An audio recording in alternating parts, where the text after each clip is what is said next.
Good morning, everybody. How are you? This is Cal Nez. You're listening to Politics on the Navajo Nation. I figured that I would go ahead and get started with some of the information so that we're all on the same page and we're going to explore today. I have scheduled Navajo Nation President BUU VAN NYGREN, and the interview this podcast has been established has been for the Navajo people, and it's basically interviewing the candidates and also candidates for the Navajo Nation president and also for the Navajo Nation Council.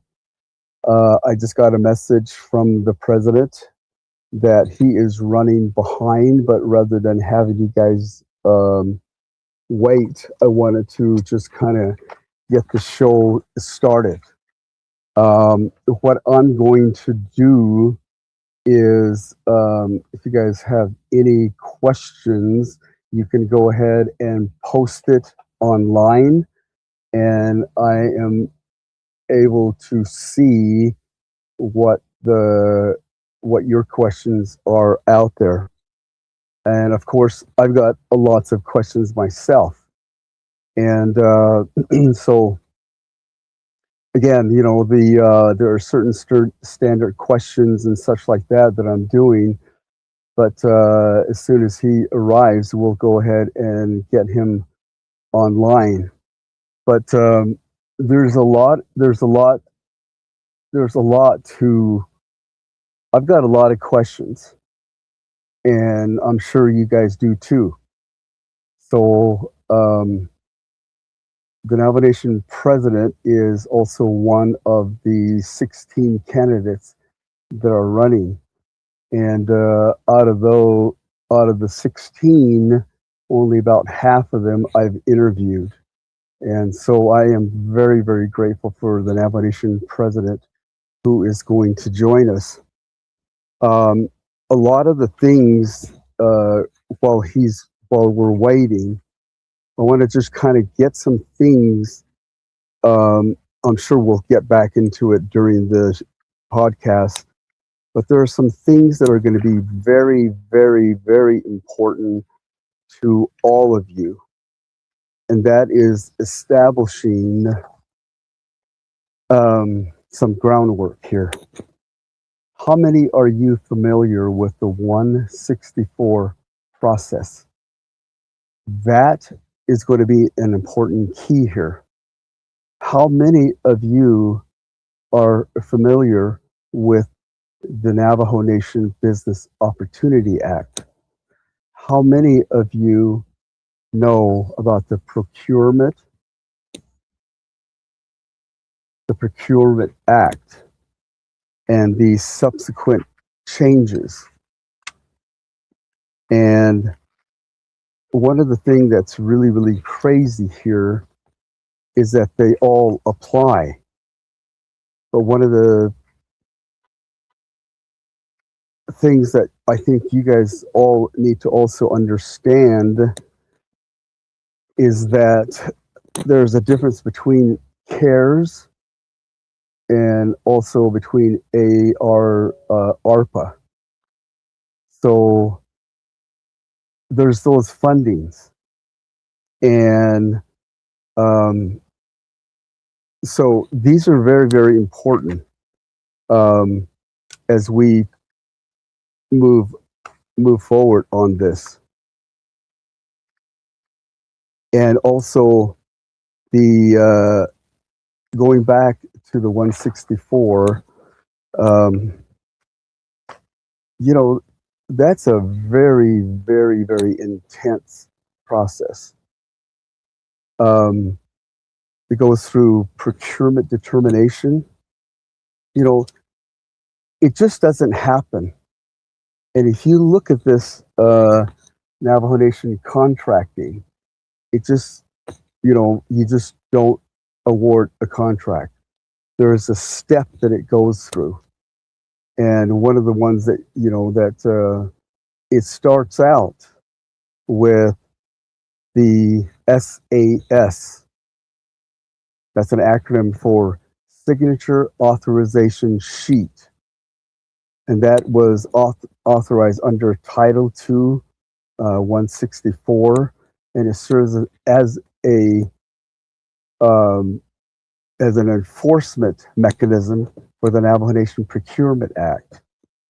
No division or program can legally expend public and execute a contract with external vendor without satisfying both administrative routing and competitive sourcing laws.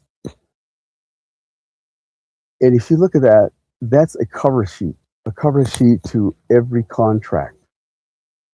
So we need to understand what the process with the 164 that is established. And literally, no contract, whether it's $10,000, $5,000, $1 billion, it has to go through this process. And the first step of the 164 is the procurement determination and requisition initiation. Phase 1, sponsoring program, meaning a department. If they want a project done, housing, anything, product, service that they need, they must put together a confidential maximum feasible price and officially document the procurement file. So they put together, like, we want this particular project, and they have to establish a price range for what they need to get into. The second thing that happens, procurement phase 2, is that the program must lawfully choose a lawfully method of choosing the vendor, and it's under Title 12 and also under Title II. All contract must undergo public advertisement. Okay, public advertisement. So when you get to the sole sourcing or awarding a contract, you only have two options from the Navajo Nation government. One is a competitive sealed bidding. And the reason why that I'm sharing this with you is so that all of you can understand that whatever contract, whatever awards, whatever the conversations that are going, it must go through these particular steps. It either has to be a competitive sealed bidding, strict, and what it does is to say strictly to the lowest responsive and responsible bidder. The second option is competitive sealed proposal, awarded based on predetermined qualification factors, where price is not the sole criteria. So it's kind of an open-ended. And then also there's another category, which is the small purchase, which is typically under $50,000. And once these criteria are met, there is artificial splitting that can't happen. In other words, if you award a contract to a company, they can't go in there and split within that contract the money divvied out to other either joint ventures, subcontracting, I think might be allowable, but but this one specifically based on the sole source or the solo source. So the procurement process is really, really it's very stringent. So if you look at this thing, it doesn't happen on its own. Um, so the next thing that happens, and this is why that I keep bringing up the Navajo Business Opportunity Act, and it all makes sense because the pieces of the puzzles are all coming together. So you, the listeners, when the contracts, any money that's awarded within the Navajo Nation, these are the steps. In the 164 process, it requires a cover sheet. It has this place where everybody signs off on it. And once that happens, they attach a cover sheet. It goes to the various different departments. And so now this is where MBOA then applies. Phase 3 of the procurement process, once bids or proposals are received, so they announce it to the public. Everybody bid on this thing. So companies respond and they're evaluated. Every contract is evaluated under the Navajo Business Opportunity Act. The department or the sponsoring program, and listen to this, the purchasing service department must grant first opportunity. This is what I always talked about.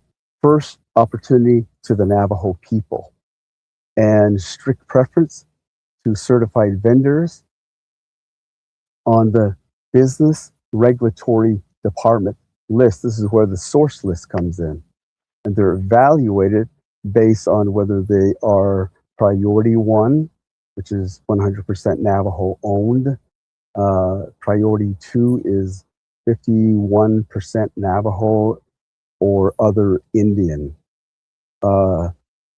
Before they're the one that's looked at first before the non-certified business.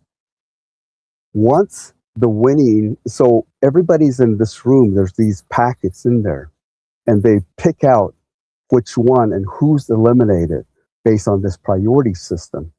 So when that happens, then if you come through, and then they're again evaluated. And this is where the SAS, which is that signature authorization sheet, is the cover sheet. And the routing of the 164 starts. So this is important for everybody to understand that any money that is expended from the Navajo Nation government must go through this process. But the question again is that how many departments actually adhere to this policy?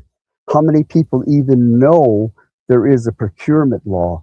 How many individuals within the Navajo Nation government knows that the Navajo Business Opportunity Act, and what are the gauges of how these contracts are split up? So that's going to be very, very important. And why that I'm sharing this with you before the president arrives, because explaining this during the interview is going to take a lot of time. So the first step is that they draft the cover sheet into the FMIS tracking system. The local division director signs, okay? Again, whoever's doing this, they sign saying that whatever department, if it's tourism, that department actually signs off certifying that the procurement aligns with the division's goal and what they need it for, and the whole entire department signs off. And remember, they have to establish a budget first, and then after that, now listen to this, after that, so look at across the board, when you look at the entire Navajo Nation, the status of the Navajo Nation, what's going on right now, if you look at this, the next step, which is the 164 routing step 2, it goes to the Office of Management and Budget. Fiscal check. Okay. Now this whole process, it goes to Office of Management and Budget. And they look at it, review it, do whatever they need to, and they verify the budget, that the money is there, and they ensure, again, listen to this, they ensure compliance with the Navajo Nation budget instruction, which is that where people get talking about BIM, and confirm that the funds are correctly tied to the valid cost objective codes. Then here it gets even deeper. And this is where everybody kept saying this where not makes sense on a lot of situations here. And you're wondering, where does these offices come into play? And remember, there's money, whatever amount, these are the steps. So the second step to the 164 process, it goes to the Office of the Controller for accounting clearance. Okay, that's big. So no matter what money is spent, what money is going to be spent, this is part of the process. And the contract administration section of the Office of Controller, they review the packet, which is basically the contract administration and cost principle. Okay, they verify the payment schedule, indirect cost allocation, fiscal terms complied with financial policies of the Navajo Nation. Okay, so it goes through a comprehensive step in order to allow this particular money going through. Then another department, and this is where it's very important. This is why I keep bringing up Navajo Business Opportunity Act, because it applies to the very thing, what we're talking about, the 164 process. The next department that it goes to for them to sign off on the cover sheet, the SAS, that is Business Regulatory Department, step 4 of the 164 process. And that is, this department audits the contract packet specifically to verify that the department or program and the purchasing services department, okay, remember this is where purchasing comes into play. It is under this law. It is under this step, and that's Title 5, 203, okay? And if a non-certified vendor was selected over a certified Navajo business without a legally sound documentation justification, and the business regulatory will reject the SAS as insufficient. Okay, there's another department. Okay, remember this is going through the process. And then this is where it gets really heavy. Okay, so remember that the money has been probably identified by the department, which was allocated and approved by the Navajo Nation Council, because they established a budget. So the council's already looked at how much these departments are requesting, and the money is allocated. So now we start a 164 process. And listen to this. The next department that it goes to is the Department of Justice, the Navajo Nation Department of Justice. And that is, they look at whether it's legally sufficient, that there's enough money, that that the procurement trails, the RFP, the MOA, bid scores, whether it was awarded as a sole source or solo source, if these sourcing fail to follow Title 12, 301, or skip any portion of it, and they check to make sure that the Navajo Nation is covered, that they can expend the money, and they're not violating any of the laws, like sidestepping or overstepping any of these SOS, SAS process. So remember, Navajo Nation Department of Justice. So they follow to make sure that if the Navajo Nation sovereignty was waived, so they look, they review the entire contract, and they, if it's okay, they sign off on it, and then it comes to the executive branch. The executive branch then reviews. They make sure that it's great. It goes to the office of the president, vice president, and finally, the president executes the contract on behalf of the Navajo Nation. Even after that, there's many more steps to go through. Purchasing issuance. Okay, this is the final lock. After the president signs the 164 contract, remember, all these signatures are on there, and the package then returned to purchasing department. Has anybody ever talked about purchasing department and how they fit into contracting?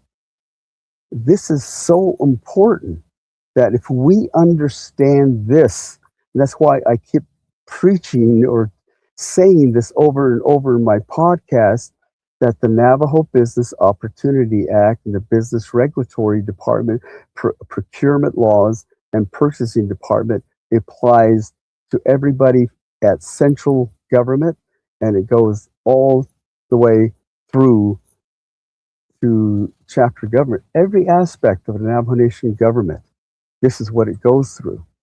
And the purchasing department, they performed the final matching audit against the original purchase requisition, and if compliant, purchasing generate and issues an official purchase order or a contract, either described as sole source, direct contract. There's all of that, and then they submit that to the client. So it's really, really, really, really important for all of us to understand as we're waiting for the president to come on, because once we get to the interview, you'll understand why that I'm sharing this information with you prior to the interview. And so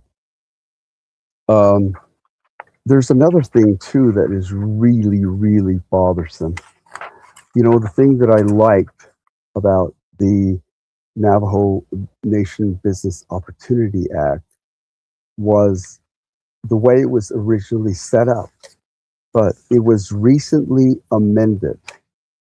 And for me as a business owner, and for the complexity of this, the Navajo Nation, I don't know who, I'd like to know who made these changes. And I don't like it, because they took this, what used to be a purchase order requisition, it used to be a sole sourcing or a contractual, and it was just a pretty straight, and it made sense to me. I operated under those umbrellas, but where it went, but this new one, they broke it down into two different phases, and I don't like it. And that puts too much of this half truth, because one of the options is called solo source, not sole sourcing. So it's called solo source, okay? And that is one of the options. The other option is direct source, which is another option that has, I mean, the language in there is so open-ended, meaning that either options, if a company comes in, they're judged on not the cost value, not their integrity or their portfolio. If the Navajo Nation Department identifies a company, they can bypass what used to be in there, and it kind of gives a blanket, um, a, a blanket open-ended. It's really interpretive, and you could sneak a contract in and justify it, but then again, when if they take this option, then again, it just doesn't happen. And that is where the Navajo Nation Department of Justice comes in. In all cases, if you look at this entire awarding process, so if you kind of getting what I'm trying to say here, and that is every contract, every amount of money that is allocated, that is spent, has to go through this process. And keep in mind that you need to understand that the Navajo Nation Council, the Navajo Nation Council's Legislative Council, their attorneys, they review this contract. They also, it goes to the second branch, the executive branch. It also goes to the Department of Justice. Now, keep that in mind. That is really, really, really important. Another noteworthy aspect of contracting and awarding a contract or money, awarding a project to a company, whatever form it is, purchase order, solo sourcing, or direct sourcing. Then it goes to two departments, Sean McCabe's office, and I don't know who is, I think is a Bayal, who is over the Navajo Nation budget and management. So it is reviewed by those two. And then finally back to make sure that the Business Opportunity Act is followed, and that is reviewed by purchasing, using the procurement laws, the purchasing department, and then finally the Navajo Nation business regulatory. So it takes a rigorous step. So for anybody to be able to, for the Navajo Nation to execute something, this is huge. So again, you're listening to Politics on the Navajo Nation. I apologize that we're running behind. Well, actually, I'm not really running behind. I waited as long as I could to go online, but I'm waiting for Navajo Nation President BUU VAN NYGREN. I just got a text again that he's still running behind. How far he runs behind, I'm not sure at this point, but thanks for joining us, and we will continue to talk about the some of the monies, how it works. I'm not going to reveal exactly what it is that I'm going to question the president about right now, but I've got this amount of paperwork. Okay, I've got a lot of questions, and so we will get to that. And I hope he comes here very quickly. I send him the link. How much longer that he's going to be, I am not sure.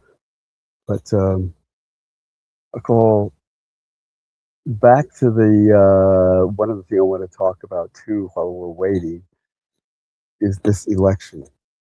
Um, we have literally a week and 1 day left. And I hope everybody votes. I hope everybody goes to the polls and that we can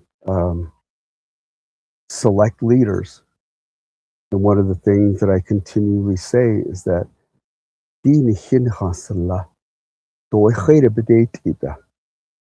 Sidin hi ban so kesi it o leiro hut o boothne o yago. Ade I khaydigi e yego ban so kesi. Kadende ishte was calm all the way up until Monday. Ndabatos kit khalan nihi ein khasalla beiro b'deitida. There's candidates out there that are saying, I'm going to win this whole thing based on my popularity. It's not. It doesn't work that way. They're running on the false premise that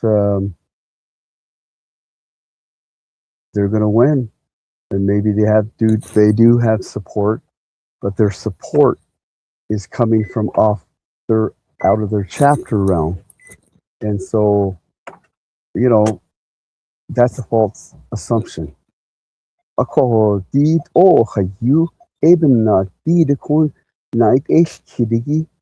These basic foundation that I've asked all the candidates to be aware of is because it comes back to this particular interview that I hope to do with the president. And because it all is a part of the pieces of the puzzles that we don't understand. Believe me, my angle to all of this is that I have experience as a contractor to the Navajo Nation. I've signed purchase orders, I've signed sole sourcing, I've signed contracts with the Navajo Nation. And I will demonstrate that some of the monies that were expended and given and allocated by the Navajo Nation Council, every money, it has to go through the Navajo Nation Council. Budget and Finance looks at the budgets. They then make a recommendation and come up with a budget to give to Nabikiyati. Nabikiyati then goes and gives it to the Navajo Nation Council.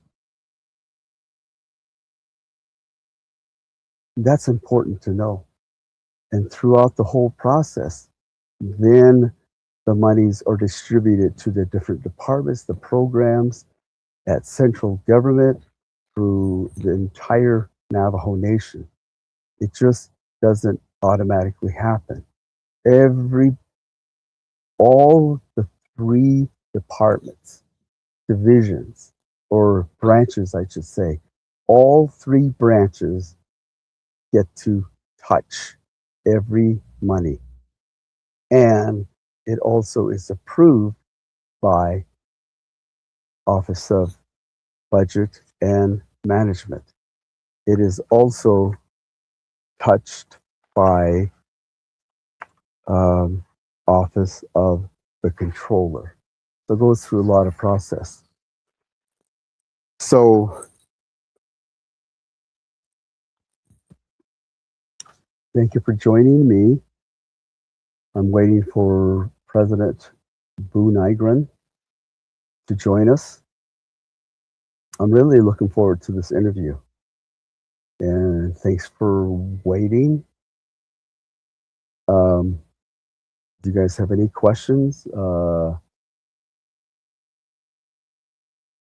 Yeah, I do agree with that. Somebody put down even contractors they don't like. The new process. The 164 has good intention, but no one likes the process. Absolutely no one inside and outside the Navajo Nation. Well, to a certain extent, the way I see it is that SAS and the 164 process, what I just outlined, I think is very, very important because it demonstrates how many departments that it touches. I don't see any other way to do this because it is pretty much an oversight. How are connected to him? How did you get an exclusive access to him? Well, I guess I don't know. You can ask him. Uh, this should be interesting. Yes, it's going to be interesting. First of all, I'm waiting to find out what's going to happen. Yes, good morning, Julie. Um, any other questions? Sovereignty is independent relationship between the federal government, USA, to nation of Navajo Nation government operates as it is independent. I'm not sure if I understand that. So, you know, thank you, loving this insight. His lawyers are advising against the interview. I'm sure there. I'm sure there's going to be people around him while we're interviewing him, but that's fine. I don't. Do I care how many attorneys he has on his part? Because I'm just like you. I'm one of the constituents, and we've got questions, and they need to be answered. So I don't know if this is a way for him to not show up, but I'm not going to sit here and throw these what ifs. I'm glad that he just confirmed that he's running behind. Of course, he's busy. I'm sure this is a Monday morning, so a lot happens. But again, be aware of the 164 process. Lock that into your head. And let me also talk to you about one other thing, which is going to be very, very important. Remember, procurement and purchasing is acquiring the Navajo Nation allocating money, identifying which department, which they say, okay, we need a tractor, we need advertisement, we need a poster, we need whatever. That department, once they initiate this, they must follow this procurement and purchasing law. And so this particular process, please understand, because this is extremely important, because when I'm explaining this is going to make sense during the interview. This process is anchored primarily by two pieces of legislation. One is the Navajo Nation Procurement Act, okay? Navajo Nation Procurement Act. That's a law. And the part that I was talking about, how it was updated, which I do not like, it's really stupid, but it is there. Hold on a second. I got a text message.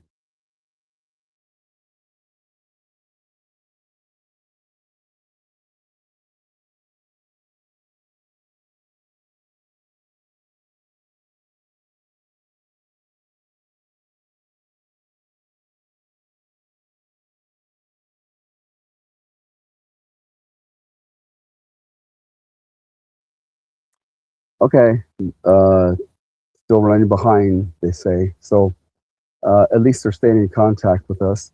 So every project, everything that's been identified to be able to be expended by the Navajo Nation, it must follow the Navajo Nation Procurement Act and the Navajo Nation Business Opportunity Act.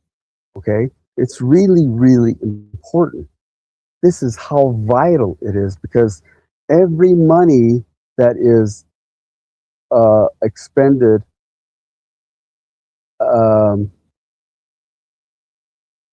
we have 10 more minutes. He says he'll be online at 11 o'clock. So, in the meantime, it's going to be important, because the questions that I'm going to ask him, and I'm giving you some hints as to how that monies are expended. And so, again, I'm using my experience with the Navajo Nation as a contractor, as a Navajo business owner, working under either being certified with business regulatory or not. Either way, I did get contracts, and well, not contracts, but either contracts, purchasing, what have you. And there's a rigorous process. It's really, really important. So again, the things that you and I have talked about through almost every interview has been this Navajo Nation Business Opportunity Act, which really is a mandate. It's a law that says first opportunity to Navajos, and that how the purchases are solicited, when they're open, how they're open, who's present at these bid openings, and awarded. Because misordering or skipping a legal checkpoint can nullify, it can just cancel the entire procurement process for the department. So when they're doing this thing, listen to this workflow. So this is applicable to every amount of money that is established. So it makes you wonder how some monies are expended, and we question why that non-native companies are doing the job that the Navajo Nation should be doing. And rightfully so, the Navajo Nation, the Navajo people, should execute and be awarded these contracts. But listen to this.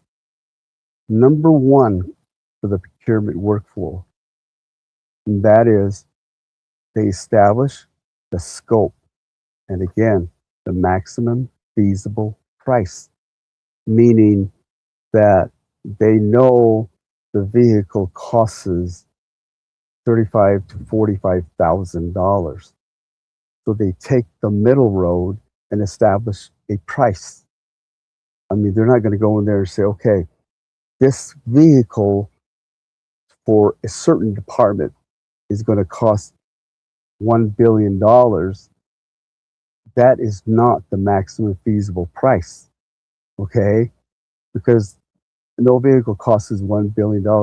Maybe there's one out there that I don't know. But in general terms, a truck or something for the Navajo Nation, that is that particular price. So you must be reasonable in your pricing. So they establish that first, and that is the pre-solicitation phase. So before any project is initiated by the procuring department, the Navajo Nation Department, Navajo Nation Division, Navajo Nation Chapter, central government, every Navajo Nation entity, before they go public with it, they must do due diligence, identify how much this goes. You have a company who makes, who installs electrical work. They must know what the approximate cost and how long it's going to take. So all of that's pre-established. After that's done, it's packaged, and now that this package is ready to go out to the public, and it's ready to go. Now, the second phase of this is public solicitation and intake labeling, and that's the bidding process. And The Navajo Nation posts this. You've seen it on Navajo Times. You've seen it on the Office of Controller's website. You've seen it on the council or even the departments where they ask for bids. That's the public announcement. So imagine if you're going to spend, several $1 million, you have to go through this process.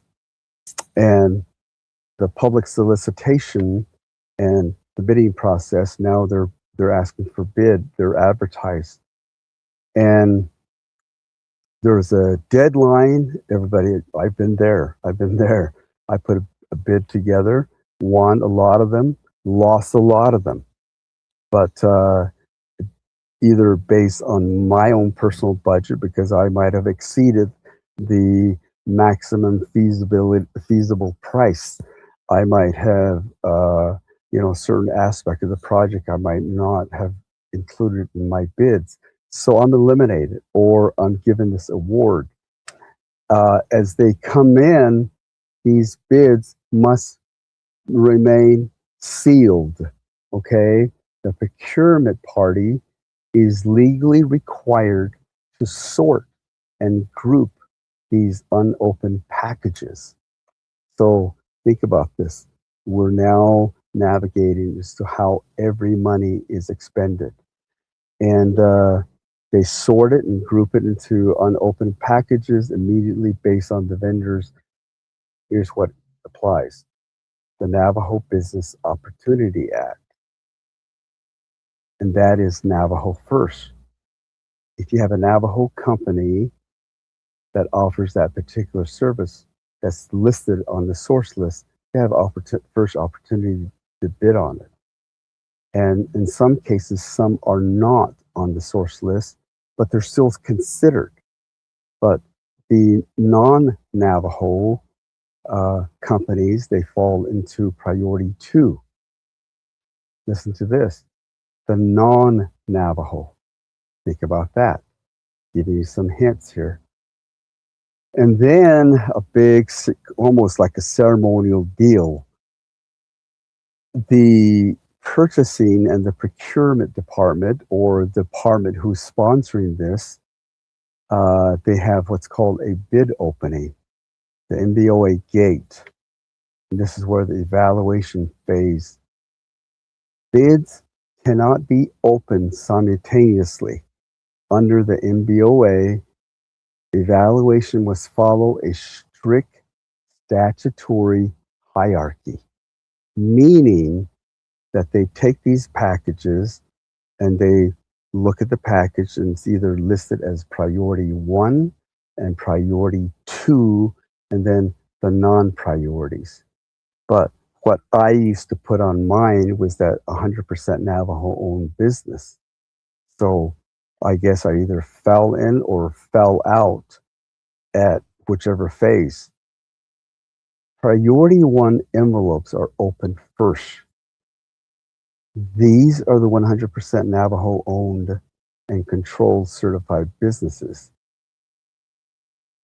If there is one that is fully qualified and falls at below or anywhere, there might be negotiation that might have happened to adjust the pricing. And but if there's one that is qualified, again, for whatever services, okay, they get the contract. If there's none that are priority 1s, then it falls to priority 2. And this is the 51 to 99% Navajo owned, or 51%. This is important. 51% to the to 100% Navajo or owned by members of other federally recognized tribe. So they take that into account to make sure the Navajo Nation, this law accounts for other tribes before non-indigenous or non-Navajo, non-native companies can have access to this. And then the other priority, and if there's none of those two, then the next thing, because there might be some specialty things that only certain people with certain equipment might do. And then you've got the non-priority envelope. These are general outside corporations. They're open only as the final resort if there is no priority one or two, and it just falls apart after that. And then listen to this. Before any money is expended, it goes through the TERO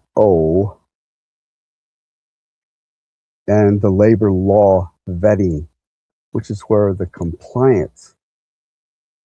Once this company is awarded a contract, and they say, you're the winner, they're called, but they still have to go through their judge and award it based on Navajo Business Opportunity Act and based on what the department, what they've sent. So they are then reviewed to make sure that their people, and this is where it kind of gets a little tricky. There could be, this is where this particular law goes into, that some companies have fronts that are Navajo, that are just there to be that 51%, or they are CEOs of a company and they're a front. And they are reviewed to make sure that the company that are being awarded, that the Navajo priority one, it really does, it's owned by and operated by, and the person who's in charge is really in charge. So, and also this is where the TERO, which stands for Tribal Employment Rights Office. Okay. Now we're talking about these tribal rights, and we're talking about who got the contract. Did they fall under the procurement law? Did they fall under did another tribe come in? And how is the working relationship going to work out? And that's reviewed based on these. This step really ensures the contractor agrees to give first preference to Navajo workers. So even within your company, you can't be a front and hire non-Navajos. Okay, so these are stringent laws. So once the president joins us, we'll get right into the program. And then after that, clearance. The fifth phase is the debt clearance and contract execution. And this is the award phase. Before the final contract of purchase or purchase order is signed, the vendor must pass a background financial screen under the NBOA, Navajo Business Procurement Act. So in other words, you don't have bankruptcy or any collector that is going to suck all of this money into their business. Remember, this is important. And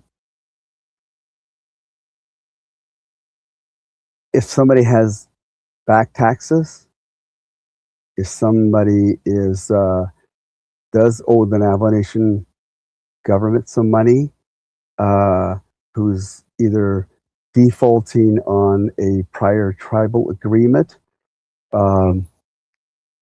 it's an entity they're trying to avoid by, if you give money to somebody, it's not going to be sucked away by their debt. And therefore, this company has no money to spend on the project. Think about that, where this is going. Okay?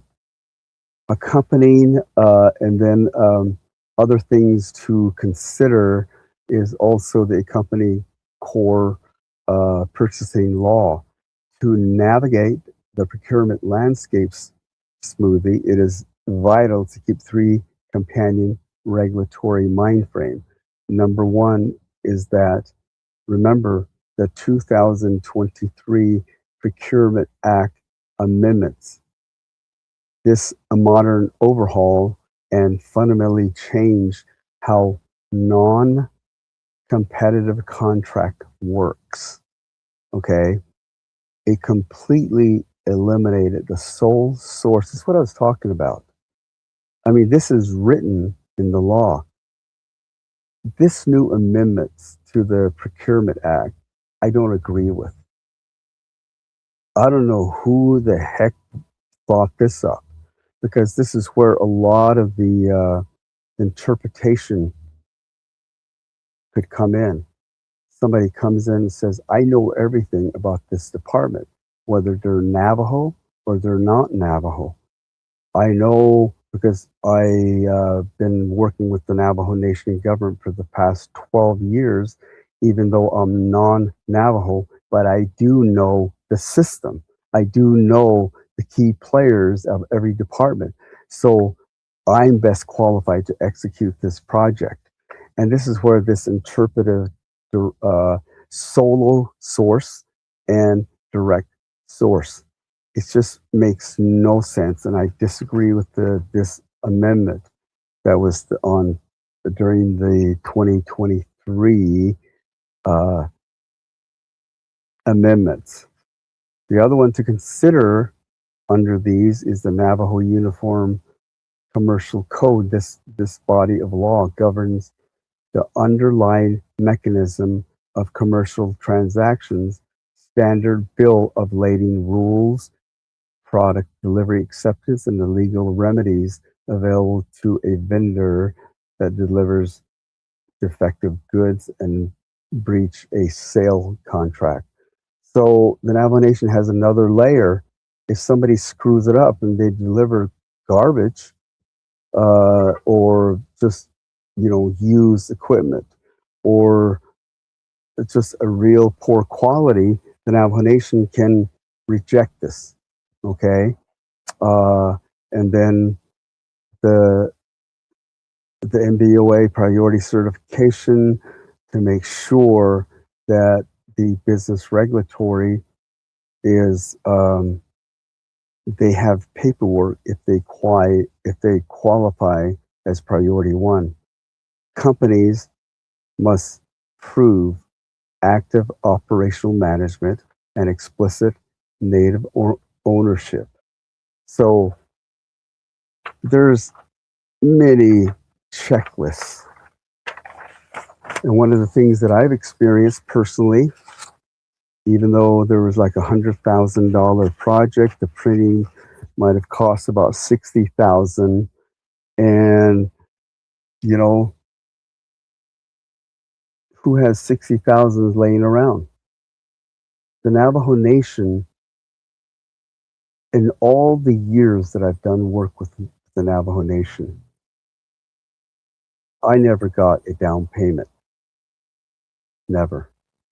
I had to finance the project, execute it, pay for it on my own, deliver it to the Navajo Nation, and then after that, 30 days later, I would get a check. So it was a huge investment. So comparatively speaking, as you're thinking about this, I know what you're thinking, and I think we're both thinking the same thing. And these are the questions that are going to be part of this interview. So he said he'll be here 11. It's now 11:08.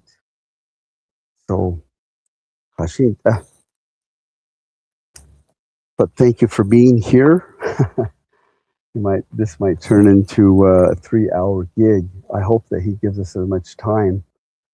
There's a lot of barriers that might hinder this. We heard it online. We heard it not online, but in the council chambers. people coming in, representing him, and saying it's a Navajo Nation client attorney privilege. I hope that's not thrown at us, but if it is, I think there's an interpretive question, which I really have questioned because, the three branches, they have attorneys at the legislative branch.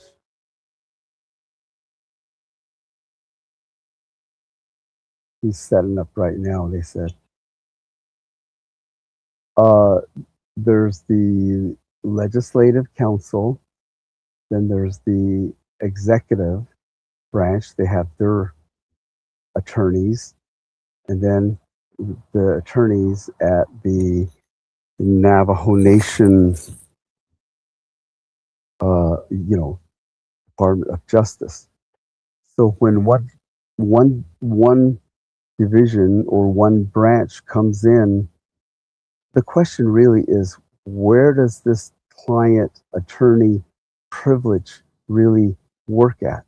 Because these departments or these attorneys are there to make sure every branch is protected from outside interests.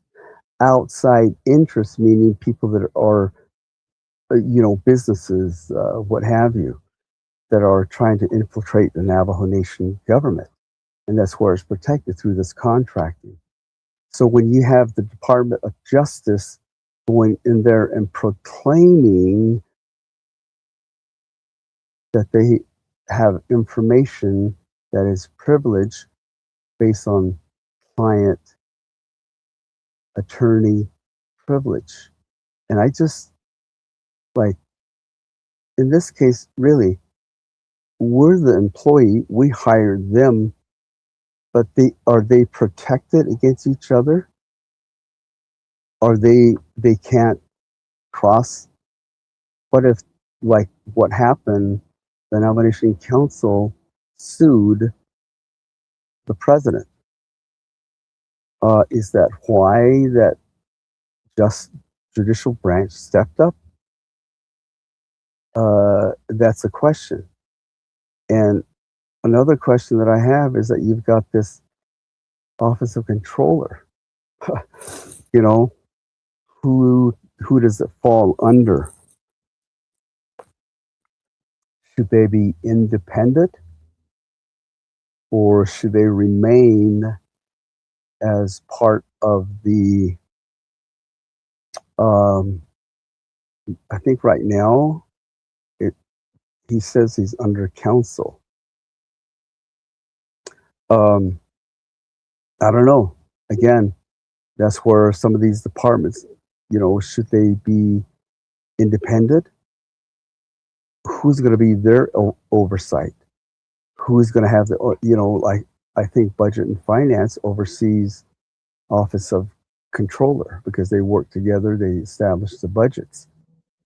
So, this being under, we talked about the Navajo Nation Ethics and Rules Office being under the Legislative Service, and Office of Hearings and Appeal is under the executive branch. So these being unders, there's a possibilities that things could get spoiled in the process. So that's where the elimination of these steps, I think, needs to be considered. So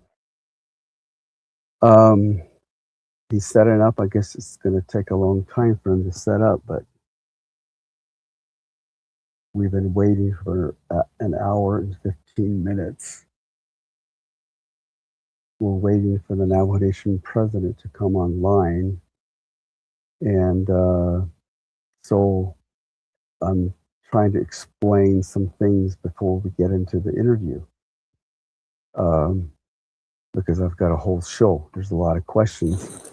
I hope that we can get another I hope I can get 2 hours out of this, but we'll see. Um, I hope that the Navajo Nation judicial branch doesn't get involved and having to be told that it's a client attorney privilege. If that happens, man, I tell you what, it's going to be almost like I'm not interested in this interview. The Navajo people need to know. The Navajo people, that's going to be the nucleus. I just think it's just, there's a lot of gaps, a lot of information that we're all looking for. Yeah, Benia. So I can feel them coming on now. You're listening to Politics on the Navajo Nation. This podcast is, remember, Politics on Navajo Nation, it's a private Facebook group page. It is on the admin there. It's been there for about 15 years. And so we've been doing a lot of stuff, talking about the Navajo Nation government and influencing, public discourse, influencing, um, one of the things that so if you're able to join there, that'd be really cool because we post a lot of stuff. And the things I like to do is rather than just be constantly complaining about, problems with the Navajo Nation, we already know we need to change our mindset from being like lack of, because when I was growing up, my grandmother, we might not have a vehicle, we might not have electricity, but the value and the quality of life was beautiful. Where did this come in that we're lacking something? My grandfather, if a window broke, he fixed it. He didn't go to the chapter.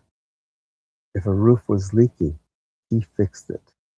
And now the Navajo people is like totally incapacitated. And a window breaks, they go to the chapter and say, please, and then they want somebody to install. I mean, it's like we're just totally have become helpless. And I'm trying to change the narrative.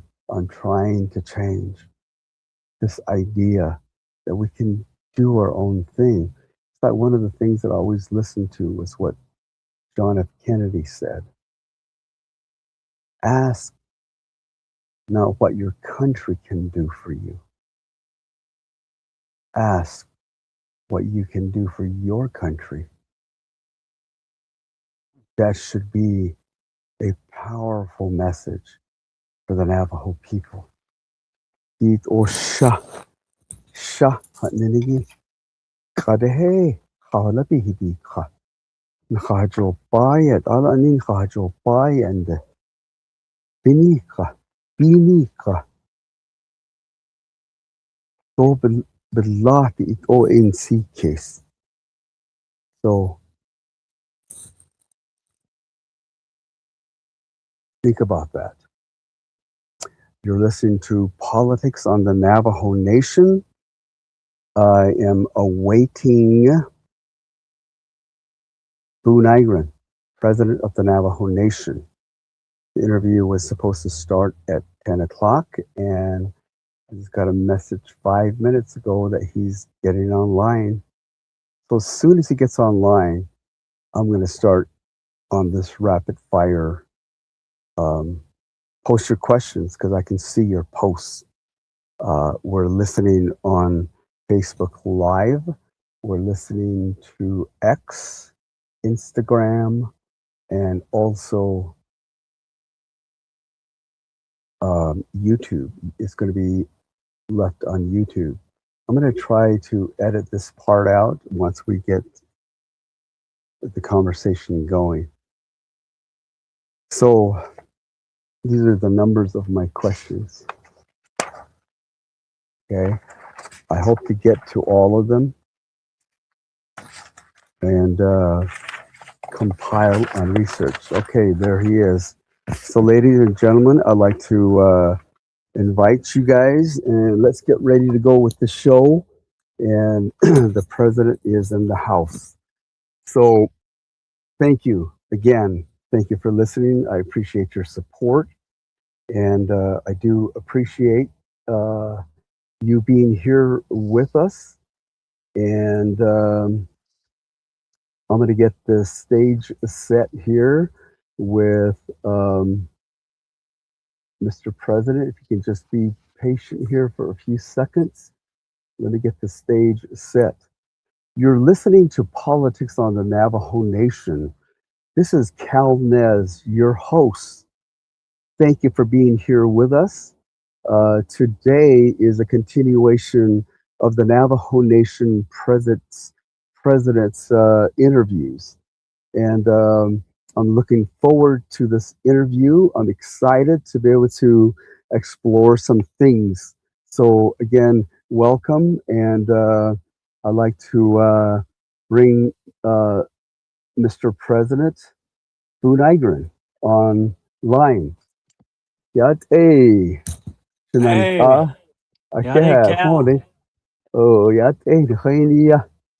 It's good to see you. Yes, sir.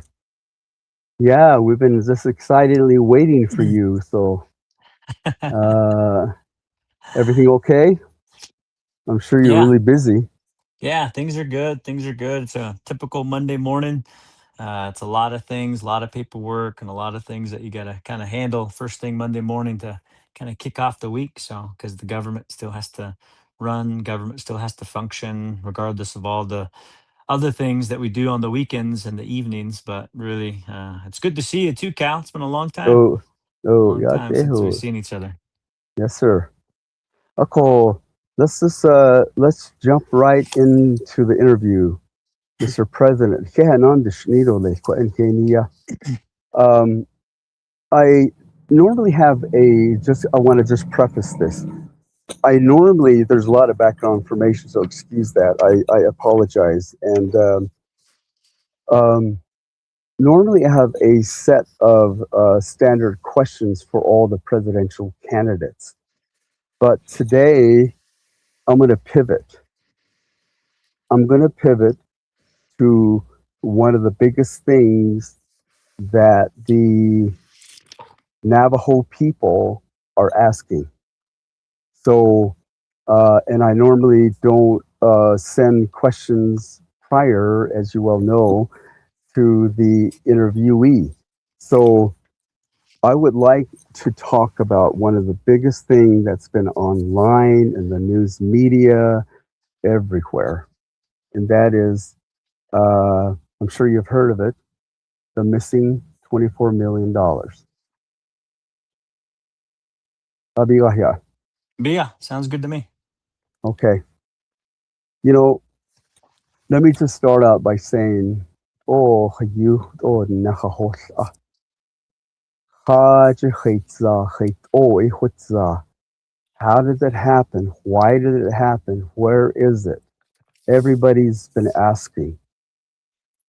And I think it's going to be a very, very positive thing if we can at least attempt to answer because it's very, very complicated.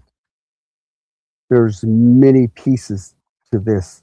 You can't just say, here's this thing and that's missing. Oh, yeah, there's a lot of departments, a lot of signatures required.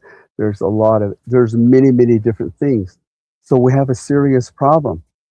So, what I like to do, in fairness to everybody, in fairness to everybody, to the Navajo listeners, because I think we need to go way back, Mr. President, Hmm. way back.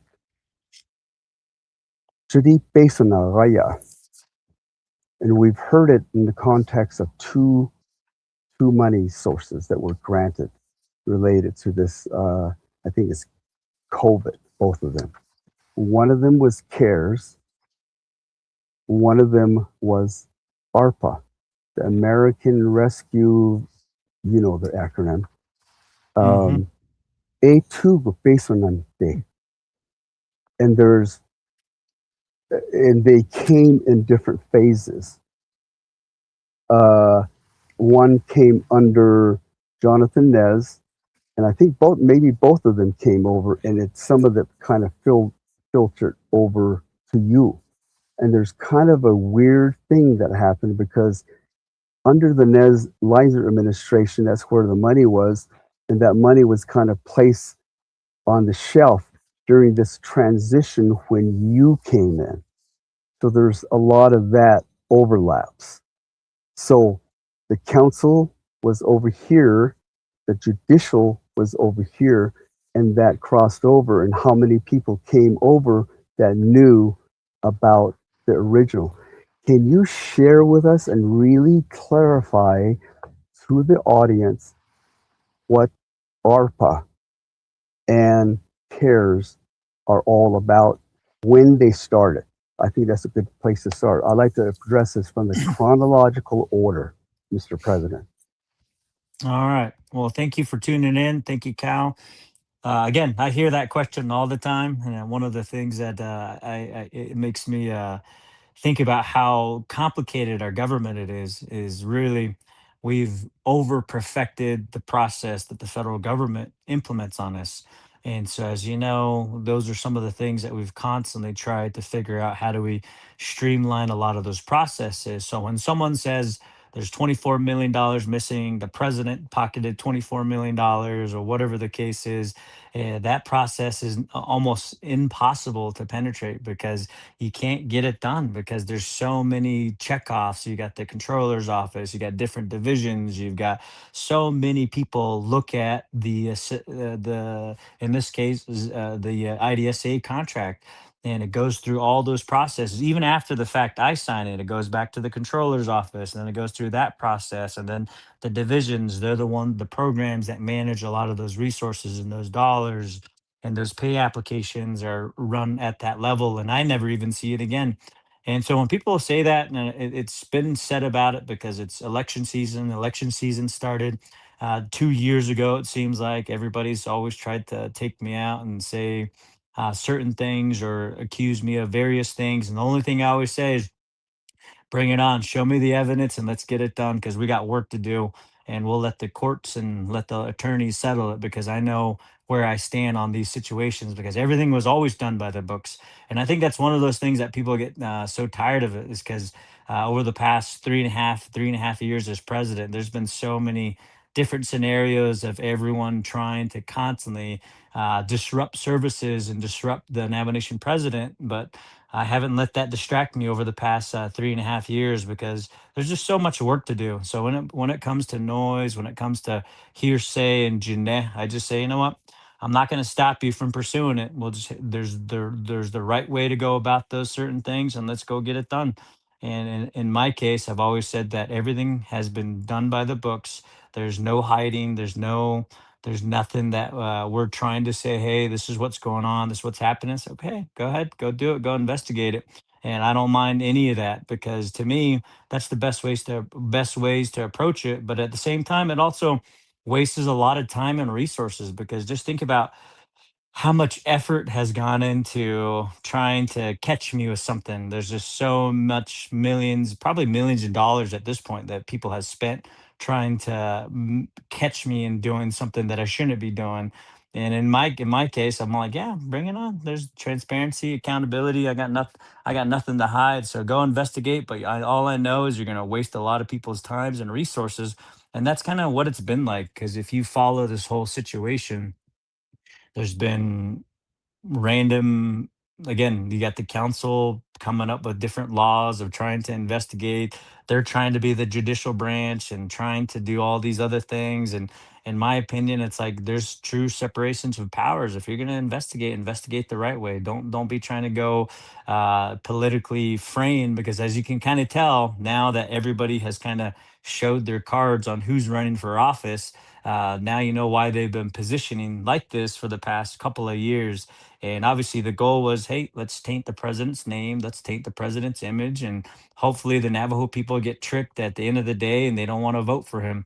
And but with me, I tried to stay consistent, whether it's to the recall, whether it was reopening the Navajo Nation, whether it was different things they've tried to investigate me with. And to me, it's just sad that people love to just investigate for no reason, and let them do it. But in the meantime, I truly believe that the work that I've done stands for itself, and that's what I've tried to stay focused on.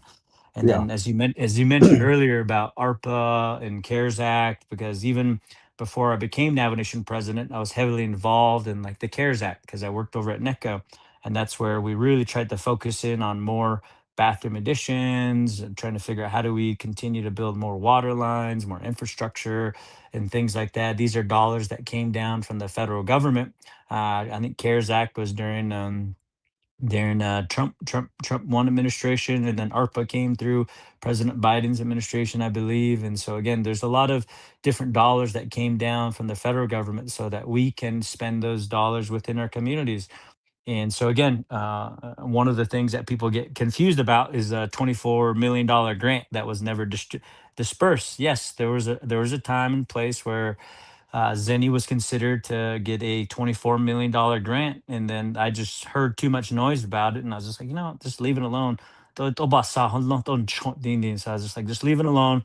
We'll just so then eventually that got all wrapped back into the 521 fund that we talk about. So those grant monies got redistributed back into the 521 fund to where that now those dollars are allocated to different projects. And then the second thing that people get it confused is the almost $25 million. So they should be saying $25 million. So it's like $24.9 million. And so one of the things I think about is like that was a contract that was with IDSA, and IDSA went through the proper procurement process. There was multiple housing vendors that were selected because, as you can see, to take on such a huge, tremendous task to build hundreds and hundreds of homes across the Navajo Nation, you've got to bring in, at the time, this is, if you just rewind a couple of years ago, that was a big task to try to undertake, was to figure out how do we deliver hundreds and hundreds of homes. And IDSA was one of the contractors that got an award to build some homes for us. And to me, I actually came into this office wanting to kick Zenny out because I was like, you know what, I'm not a fan of it. It looks way too fancy. Not, I think this type of product is not going to be reasonable for the Navajo people, the Navajo community. And so again, Zenny was here before I even became Navajo Nation president. Zenny was working with the previous administration 15 months before I was even president. There's press releases and social media posts with the previous administration about Zenny well before I came into office, and well before, even I think 15 months before I took office. I didn't even I was even planning on gathering people to make my run. I think that I decided to run for office until probably December and January of 2022. And so again, Zenny was here well before President Nygren even thought about running for president.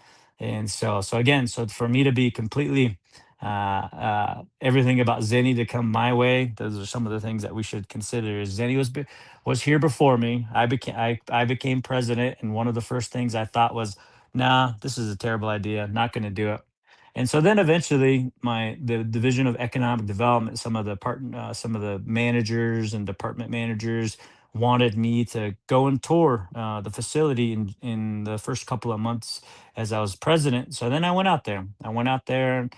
Being a construction guy, having worked construction for my entire life. I said, okay, I'll know if this is a scam. And so I went out there, and I was actually really impressed because this is the old Navajo generating station site where the power plant used to sit. This is where hundreds of jobs were stopped, installed, and nobody was working. And I toured a facility where there was about 100 people working. They were working on a project, I believe, somewhere down in Phoenix, and they were building an actual project. And these were all Navajo people working in the Chi, having nice jobs, and they didn't have to move further away. And so my tune changed right there because I went from, no, not going to sign this business site lease, get these guys out of here, not a fan of this. And then I go and visit the facility, and it's about over 100 Navajo people working. And I was like, who am I to say like this shouldn't happen? Who am I to say that I shouldn't sign this business site lease for this organization if I've got Navajo people working here? And so eventually I go, okay, well, I'll sign the business site lease, and that's probably going to be it because there's Navajo people working there. I don't want to try to interrupt Navajo people from working. It's already hard enough to find a job. It's already hard enough to provide for your family and your kids. And so that's kind of how we signed the permanent business site lease for Zenning. And then from there, fast forward, they tried to apply for a grant. The grant didn't happen, and so again, that 24 million, that grant is still within the coffers of the Navajo Nation. And then you talk about the housing contract that I talked about that went to IDSA, and then IDSA selected Zenny Homes to be a contractor, and that's part of the whole process too. A lot of people don't understand that contract. That's contracting. Every time you contract, there's risk involved with contracting. No matter if you're in Salt Lake City, Phoenix, Albuquerque, Navajo Nation, contracting, there's risk within contracting. That's why people continue to have contracts in place. And so, and then the ball got started. They were contracted. IDSA was contracted to do 160 homes, right? So they were scheduled to do 160 homes at a certain price, and then all of a sudden, their work order was cut in half. And that's the other thing that I'm asking is like, if you're going to investigate, you should investigate the whole process. Like, who initiated cutting the whole work order in half? Because obviously, I think that one of the things, again, I don't like to speculate too much, but again, so this is where I think that a full investigation should happen. Because why did it go from 160 houses to 80 houses? And then how did it cripple the organization? And how did it lay off over 300 Navajo people from continuing to work and have a good job? And then the other thing that you think about is, would the home still have been delivered if the contract wasn't cut in half? But now we're in a world of what if scenarios and all these other speculations that doesn't make any sense. So it's again to be unilaterally blamed for Zenny Homes' failure to deliver these homes is unfair to me, because to me it's like they were given an opportunity to build 160 homes, and we had 300 Navajo people working there full time, and they were starting to produce products. And then all of a sudden, a lot of political influence happened to where work orders were cut. And so maybe, again, this is all hypothetical now. What if the work order wasn't cut in half? Could we have Yeah. seen the rest of those homes? Yeah. Because just think about, you're a business guy. Imagine if you were contracted to do, let's say you're going to design this big event, and you got into the supplies, you got the manpower, you got the training, you got your staff up and running. Then all of a sudden it says, hey, we're going to cut your work order in half, and we just only want half the product. It's like, what? We've ordered all the ink, we've ordered all the supplies, we did all these other things, we did all this training. And then so again, there's a lot of investigation that needs to happen. So again, right now I know what Department of Justice is doing is they're trying to pursue full investigation to try to recoup as much value as we can from the situation. And that's the best thing that we can do. And there's not a part of me that says that we should investigate everything. Yeah, everybody should be investigated, not just my shop, just not everybody in this area. But why was 160 to 80 a big deal? Was there deals cut? Was there scenarios that said, hey, any dollars that we save, should we move these over here to these other projects that we're depending on? So again, there's so many moving pieces that happen through this project. But to me, again, think about the vision, right? The vision was, these are nice, high quality homes that were going to be produced, and they're Navajo built by Navajo hands. And so to me, so yeah, maybe they cost a little bit more. And then the other thing too, Cal, if you rewind, when I came into office, it was okay to build a $700,000 house, an $800,000 house. And to me, I came into this office and I said, that is ridiculous. I am not going to build a $800,000 house and give it to somebody for free. I'd rather build multiple homes and serve multiple people instead of doing that. But nobody praises this administration for bringing the cost of houses from 7 to 800,000 down to 150,000 to 200,000, and now that's how we're able to deliver the amount of homes that we've delivered. So again, if you think about how, to me, that was normal before I showed up, and so we brought that cost down to where it was a lot more reasonable. And I also think about how Just really just housing in general. Nobody really thought about housing until I came into this position to where you could actually build a lot of homes. And so to me, again, there's like you said, there's just way too much to talk about.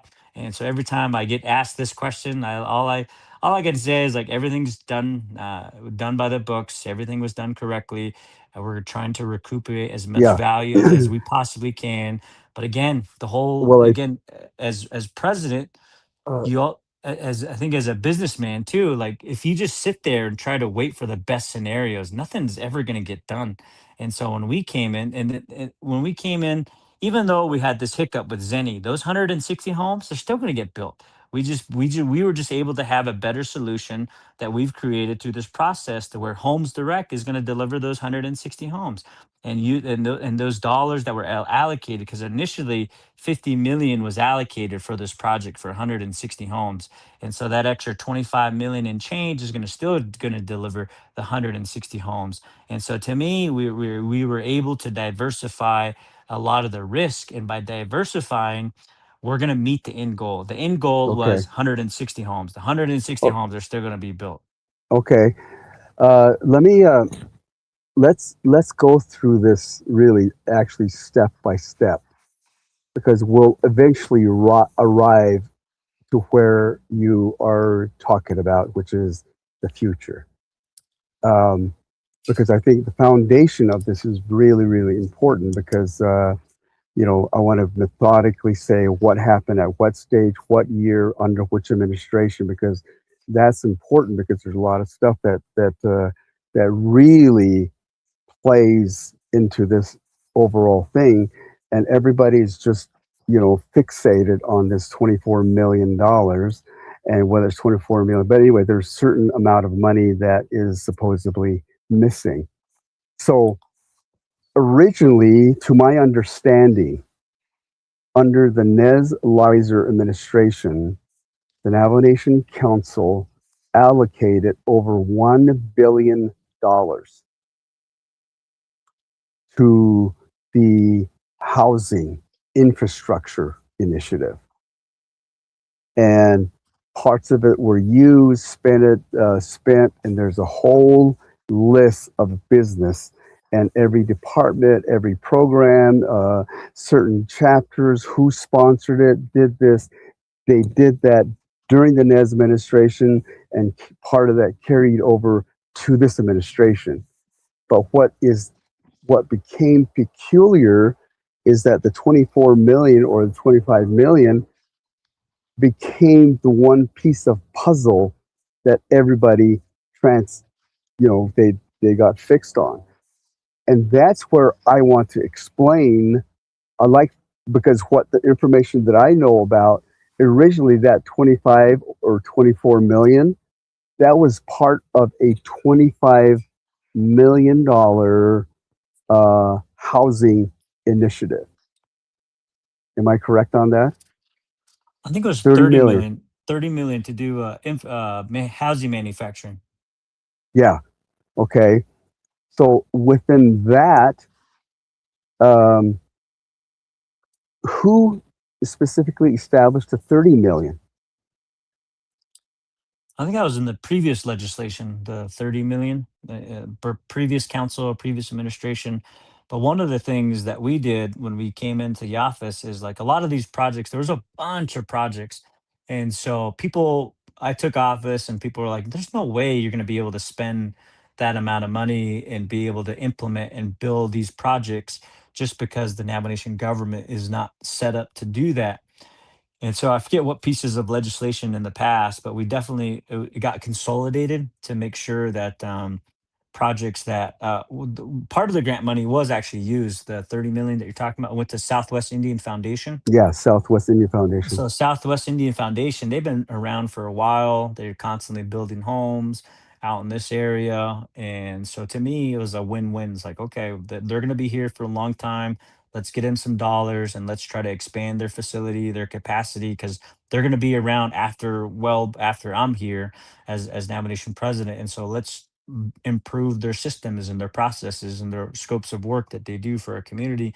So I think a couple million went that way, and then the rest was trying to figure out where can we find another location and do an investment. And so to me, that investment was supposed to go to to Zenny, but that never happened because it got really political at that time. So Southwest Indian Foundation got the dollars before it got political, and then when it came to Zenny, it got way too political to where it was like because also just think about it. If that grant was actually released, that grant could have actually helped build out that facility out in NGS, right? NGS, that site, the manufacturing facility, that could have probably bought more robots, more machines, more equipment, more things that could have gone into that facility Right, to actually right. happen, We'll but and we'll it we'll get never to that. happened. Yeah, we'll get to that. Now, um, so this 30 million became 6 million was awarded to Southwest Indian Foundation. In that, there was other companies. Bitco is I know that company, and several other Sparrow. Anyway, that was they got that contract, and they were specifically that one was especially earmarked for the veterans. 6 million. So that left 24 million. This 24 million is the original that everybody is questioning. Yeah. Um, So yeah. so So that 24 million, Cal is not missing. That's still in okay, the well, coffers of the Navajo Nation okay, let's accounts. hold on. Let's go down this methodically. So 24 million is left. Now, there's another pot of money that was earmarked for the Navajo Hopi Land Commission, and that one was $15.5 million. And parts of that was spent 1.5 million, and which made it 14,000 was left. So that sets the stage. Mhm. Okay, that sets the stage. Ako, whether it's yourself, whether it's the council, whether it's whoever it is, there's a process that I want to ask about, and which I already shared with my audience. And that is there are laws, procurement laws, Navajo Business Opportunity Act, and all of these things, just like you were saying, the SAS, which is the signature, the cover sheet for all the 164 process. It's viewed by your office, the council, the judicial, you name it. It's a rigorous process. So now there's something that happened that we are very confused about. Um, you're saying that the $24 million is not missing, but the office, the controller, and the council says yes, and almost, but somebody has the 24 million because um, Robert Worsley, that's a name from Zinni. There's proof that he did take the money, and when he can't give it back because he's already spent. And so that's why would he go file bankruptcy and basically steal everything that was at the NGS? That's the first factor. The second factor is that IDSA, Tamara Begay's company, did substantiate, yes, they got the money and they transferred 22 million and they kept 2 million. But that's the situation. Okay, I'm not trying to explore whether that exists or not. I want to explore the step that it took and who initiated this transfer, because the transfer did take place. And my understanding is that for some reason there was an overall budget of $50,000, and where this next first part, and that's where the first $24 million was kicked out, delivered, The second half is where Sean McCabe and the council and everybody said, no, we can't do that. And I think that was canceled. And that's where the breach of contract is. Then he closed their door. And so, again, let's talk about the 24 million. You're saying it's not missing. How do So you say it's not missing with all these red so flags?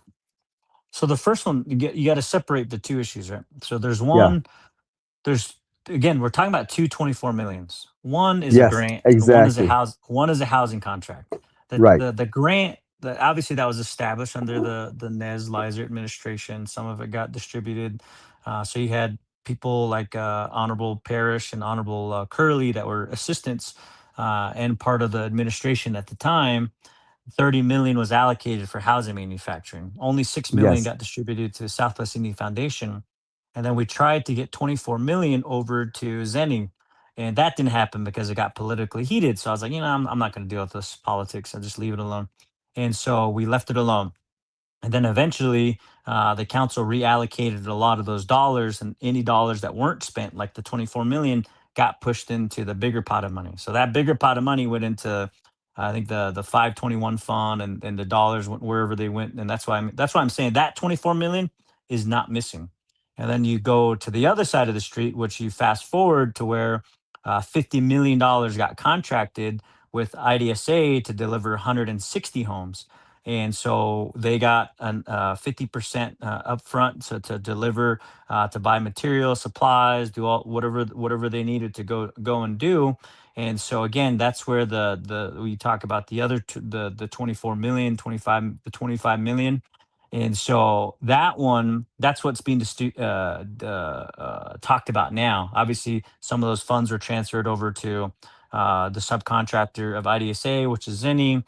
They probably spent it on payroll. They probably spent it on supply, whatever the case. I don't have even seen what they spent it on. But the main thing is that dollars went to Zenny Home. So that's why I'm saying it's not missing, because it went to IDSA, it went to Zenny, and we know where the money's missing would be. It went to some offshore account, and we have no idea. We got cyber attacked, and 24 million just went missing, right? We don't know the location, we don't know no names, we don't know where the money is, we don't know who spent it, right? So again, that would be missing. In this case, it's like, hey, we know where the dollars are. We got DOJ, we've got people involved. We're going to try to recover as much value as we can possibly can through this process. And again, and that's where I've said earlier, like the whole thing needs to be investigated. Why did it go from 160 homes to 80 homes? And was the intention to try to crash the shop and get 300 plus of our Navajo people fired? If that was the case, then they accomplished that mission. And so again, that whole thing needs to be investigated, because I know there's a lot of people involved in and really wanting to sink Zenny Homes that probably should be looked at as well too. Because again, to me, my train of thought was I wanted to see homes being built by Navajo homes. I'm glad that people are we're bringing in homes. Veterans are getting homes. The Navajo Land Commission is getting homes, and people at Chit are getting homes. But those are not built by Navajo hands. I really wanted to. Well, the Sparrow Group, those homes are being built by Navajo hands, union workers. But I wanted to see more of our products being built by Navajo people, and that never got to that level. And so that's what I mean when I say the $24 million grant, that's still within the coffers, and then the other 24 million or 25 million, however you want to cut it, is we know exactly where it went. It went to IDSA, it went to Zenny Homes, and then from there we can, again, this is federal. The other thing that I tell people is like, this is federal money. Like, the federal government can look into anybody's bank accounts. They can look into anything, and you don't mess with federal dollars. And to me, for people to just say, hey, 24 million is missing, some people are getting kickbacks and all these other things, it's like, no, like, this is federal money, federal dollars. They can look at, and they'll go and find their money if they want to go find their money. And but again, but what they're probably going to ask is, was it completely, did it follow the right procurement process, right? Did it go, did it was just like given to somebody's, hey, you're going to get a $50 million contract, you don't even have to bid it, you don't even have to do nothing for it, it's just, we're just going to automatically give it to you. If that those would be red flags, but in this case, everything went through the right process. And again, as president, I signed hundreds of millions of dollars in contracts. Probably the first couple of years, I probably signed over a lot of those on a quarterly basis. And it's like when it comes to contracting, if there's times, maybe there's a time where you do a work session on contracting. Contracting is a risk every time. Like it's almost like scenarios where you're trying to figure out, can this person deliver it, and that's why you try to do your best to make sure you write certain things in these contracts so that if a Mm-hmm. situation like this happens, you try to get as much value back as possible. But in this case, it's like I said, it just seems like people really wanted to see this fail. But one of the things I'm pushing for is like we should do a complete investigation. Everybody involved with reducing the 160 to 80 to try to tank this organization. To me, it's like let's just make the president look bad on it and do what we need to do. And to me, again, it's just we're at that point where we just got to make sure that the right people are involved right now. You got DOJ, you got attorneys. They're doing everything that they can to recover as much value as possible. But then on the other side of the scenario, as I mentioned, people are wondering, well, are the 160 homes that was promised, are they going to get built? The answer is yes, they're going to get built because only half the dollars were distributed to IDSA, and the other half is going to be used to build the 160 homes. It's just because we diversified our portfolio to where we can make up for some of these challenges, and that's something Yeah. that people should be Mhm. excited about. Man, it's like Yeah. okay, well, you Okay. diversified enough to where the 160 homes they're still going to be Hmm. built and delivered. That's pretty Yeah. cool. Let's talk about Zenny Home. Uh, do you know Robert Worsley? I met him here in the office. Yeah, Uh, everybody knows that he's a former state senator, I believe, legislature. How did he come into the picture? like I said, he came into the picture. Like I said, I came into this office with bad intentions to get rid of Zenny Homes because that wasn't my idea. I said this is a Nez Lizer administration idea. I'm not a fan of it. These homes are overbuilt. They're too fancy. Not a fan of it. Let's just cut our ties with it. That was my intention when I took office. But There's then another. Go ahead. and then I toured the facility and I saw that Yeah, hey, yeah, I there's heard that. Navajo. Yeah, and then the other one is there's another name that's floating in the mix because I think these are important names. A person by the name of Brian Cole. Do you know Brian Cole? Yes, I did run into Brian Cole as well too because they were part of the other housing manufacturing contract as well too. So that group was pretty upset too that their contract got cut.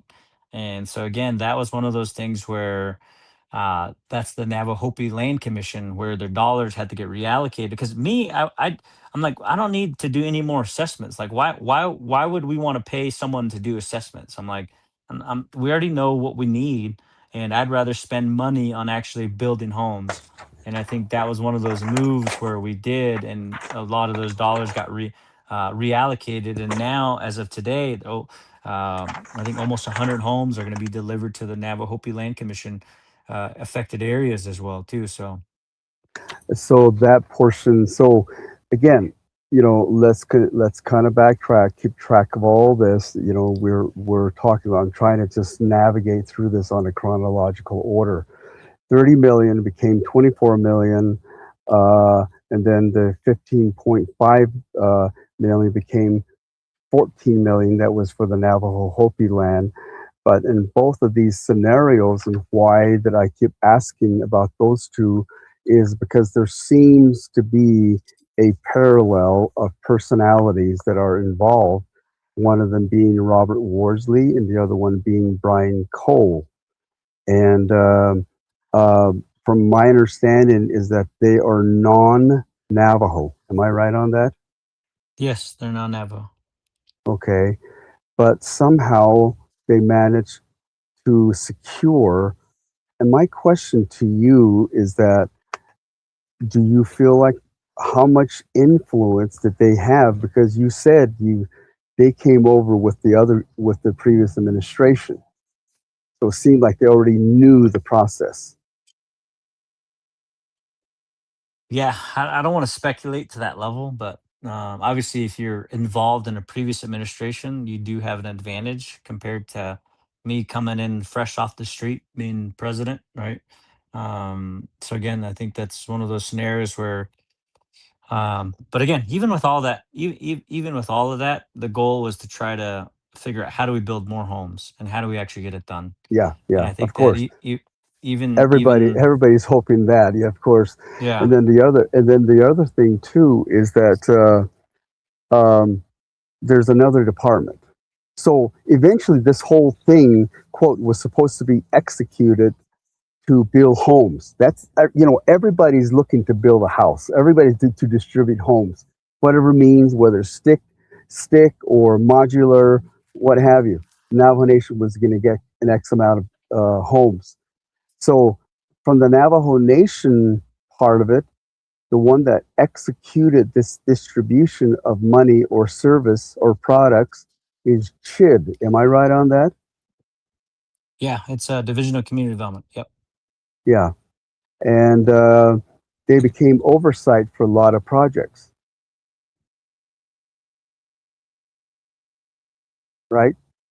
Yeah, they became oversight, and I think they're the ones that actually manage it day to day, and they work with trying to get those projects rolled out as soon as they could, as soon as they could. And then you also have the FRF office as well too. They're heavily involved too. So it's just not the DCD office. It's not just the CHIT office. You get FRF office, which sits under the controller's office as well too. That they're Yeah. heavily involved with a lot of this oversight stuff. So again, it's Yeah. just on Navajo. It just seems like you can't make a unilateral decision. You got to get a lot of people to agree with your decisions in order for something to actually move forward. So I don't know how much you can get into this. So now we've established that okay, there's the 30 million turned 24 million, and then now it's being and so let me clarify and just make sure that I understand what you're saying. When you say the $24 million isn't missing, you're saying the $24 is really not missing, but we know that it's spent. What I'm saying is like I haven't seen the report, or I don't have any documents that tell me like exactly where all these dollars were spent on the housing contract portion. And I think that's where I want to see that information myself as well. I know that Zenny, I think they filed bankruptcy. I think that there's those situations. I really want to see where dollars have been spent, how much was spent on material, how much was spent on the Navajo employees, the payroll, where did those dollars go, and all these other things. Again, that's where I know the money went. Wherever the money went, we know it was is within Zenny. And so again, missing would be if it got wired to some unknown bank account and we even the federal government doesn't know where this money is. But in this case, we should know where all the money went. So Yeah, well, it's just a matter of description. But anyway, the Navajo Nation is minus $24 million. So I want to get into this part. I want to know how, if the Navajo Nation, because I've got right here in my hands the Navajo Hopi Land Commission uh, requisition. I've got the Navajo Nation, this $30 million, and who got what and who the authorizations. Most of all of this to was all done in the year 2022. And like, for instance, the Navajo Hopi Land Commission was by Robert Black, prepared by, and the list just goes on. And but I heard somewhere along this route of trying to find how Robert Worsley came into the picture.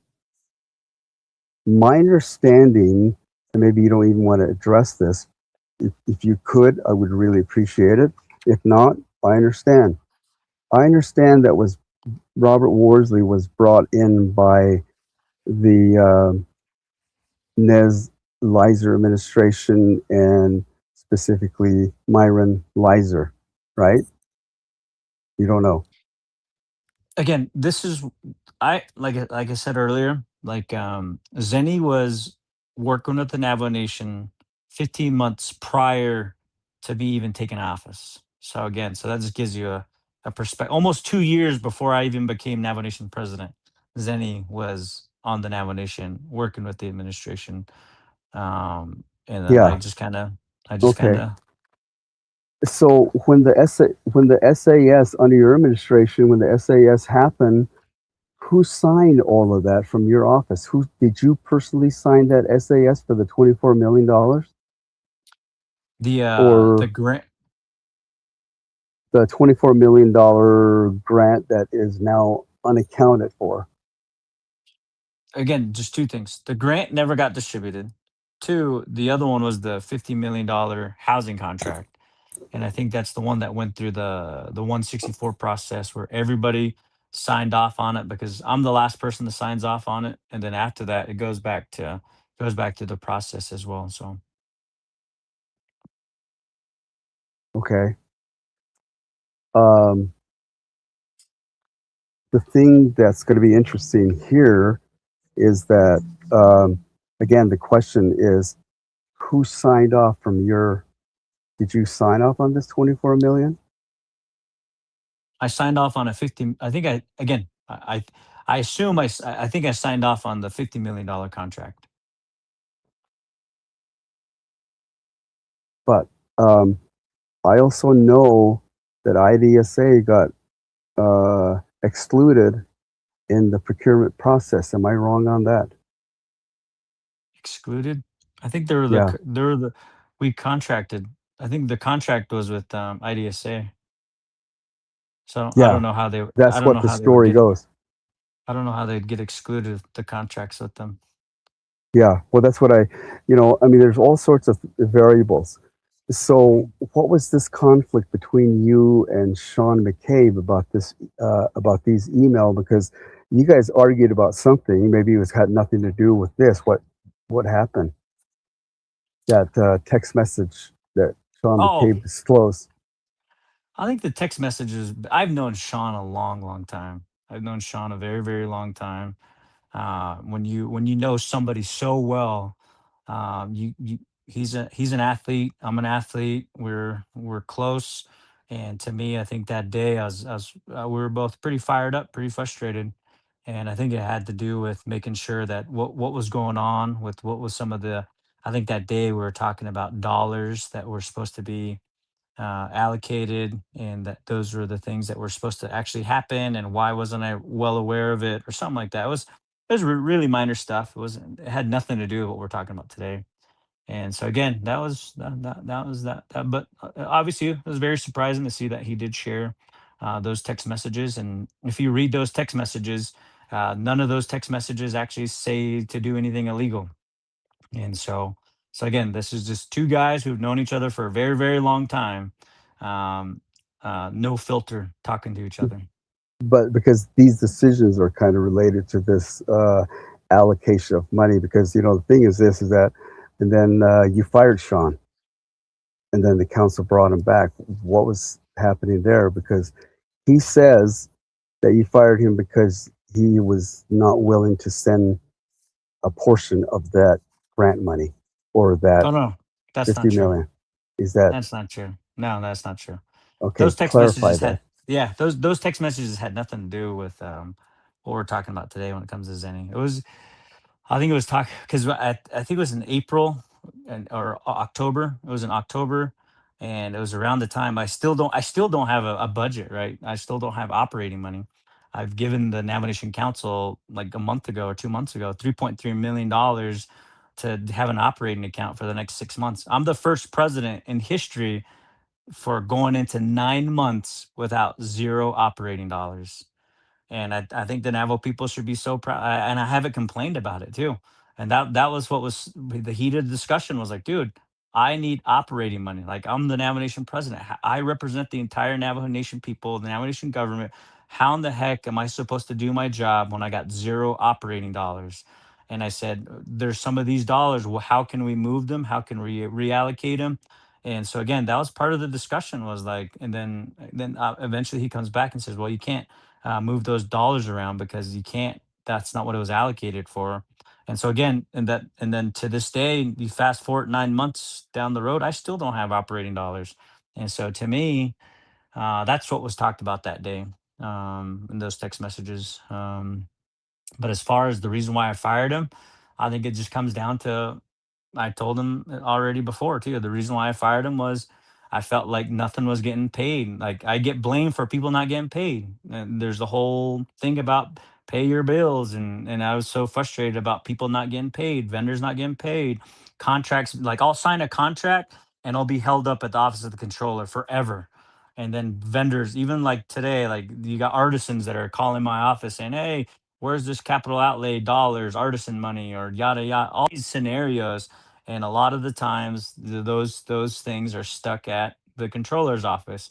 And so to me, I think at that point I just had it with it. I just said, you know what, um, I'm done. If things are not going to get improve at the controller's office, if people are not going to get paid, if contracts are not going to move forward, if I'm going to get, if I'm going to be blamed for it, I might as well take action on it. And that's the reason why I took that action. And then eventually, we made up and we're good now. So I got no Yeah, issues or no challenges with him. But that was the main reason why I fired him, was this, like, hey, like, people need to get paid. Contracts need to be executed. We got to get budgets set up. We got to move things forward. Like, yeah, as president, I shouldn't, like, most of the things that we work on is trying to get people paid, and it's like, why should the Navajo Nation president worry about people getting paid? That's not my job. Like, I'm supposed to be the CEO. Your controller is supposed to handle a lot of those things, but I was getting hit by everybody, saying I'm not paying people and I'm bad for business, and I think that that was the main reason why I fired him. But eventually came back, and now we've improved that relationship. There's still things that we got to continue to work on, support each other on. But again, that was the main gist of it. did you sign the SAS? Hello. Yeah, did you sign the SAS? Yeah, for the 50 million. Yeah, so you're fully aware of that. So, okay, because there's been questions out there that, yeah, because this first time, I know there's the $50 million, but so half of that 50 is the 25 million. And so, yeah, so I really appreciate that clarification. And then the Yeah, other one now is that let's yeah, talk about because the flip side of this. Go ahead. because the 50 million is for 160 homes. That was the issue, is 160 homes. And like I mentioned earlier, those 160 homes are still going to get built regardless of Okay. this hiccup. So what do we do about this money that's spent, 24 million? Again, we're doing everything we can legally. We're gonna recover everything. And I'm a little ticked off about it, just like everybody else, because I felt like we could have gotten a lot more things accomplished. But again, those are things that you got to do. You got to make decisions when you're the president, and you got to make the best of the situation. Because if we just sat here for 4 years and made no decisions, we wouldn't be able to do over 570 homes, and that's something that the Navajo Nation has never ever accomplished. And so to me, I'm so proud of it that we've perfected a system. We brought the cost. The other thing too is we brought the cost of housing from 800,000 down to 150,000 to 200,000. So if we would have still continued down that same direction, we would probably only got like 100, maybe 50 homes built at that rate, at that cost. So, but again, those are the things that people don't like to look at. But the main thing is the success that comes with taking chances, and at the same time making sure that this scenario, like, ever since it came up since last year, I've been telling everybody, man, go after Zenny, get after them, get it done, man. We got to recover as much value as we can, because I'm still ticked off about it myself a little bit. Yeah. I mean, to me, I just don't understand how that happened. I mean, something has got to have gone wrong, and I still don't have the answer, honestly, because If everybody signed off on the SAS, how did this company get this amount of money?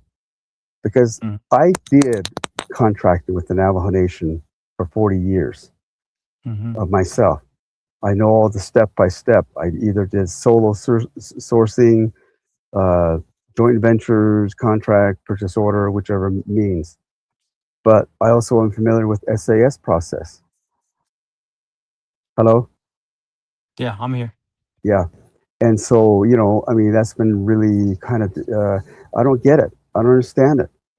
And recovering of the $24 million, I mean, that's kind of a precarious sort of a thing. I don't know if that's possible because if somebody files bankruptcy, we know it's in their pocket or was in their pocket. To recover that's going to be a 7 year to 10 year process, or if not that, because if somebody files bankruptcy, they're untouchable for 7 years. Um, that's beyond. That's like two administrations away before that money becomes available again. But I'm sure that there's something. But I think the Navajo Nation, the Navajo people need to know what is it? What are the options? Are we going to go in there and find Robert Worsley and get his $24 million house equipment? Are we going to sue him or what? I mean, because the dude, I know this is what blows me away about this whole thing. Robert Worsley was freaking bankrupt when he was running around the Navajo Nation trying to convince the whole Navajo Nation, both the Nizer, Nez and Lizer administration and your administration, saying that, but his company Sky Mall was falling apart. Why didn't somebody find that? How did Mm. that happen? And it's not uncommon because if I got a contract to be a printer or for a graphic design company, I have to sub because I don't have printing press, so I have to go hire somebody, but it's under I sub it out to somebody. That's not too uncommon for companies to do that. But I want to make sure that I'm subbing out to somebody who has money.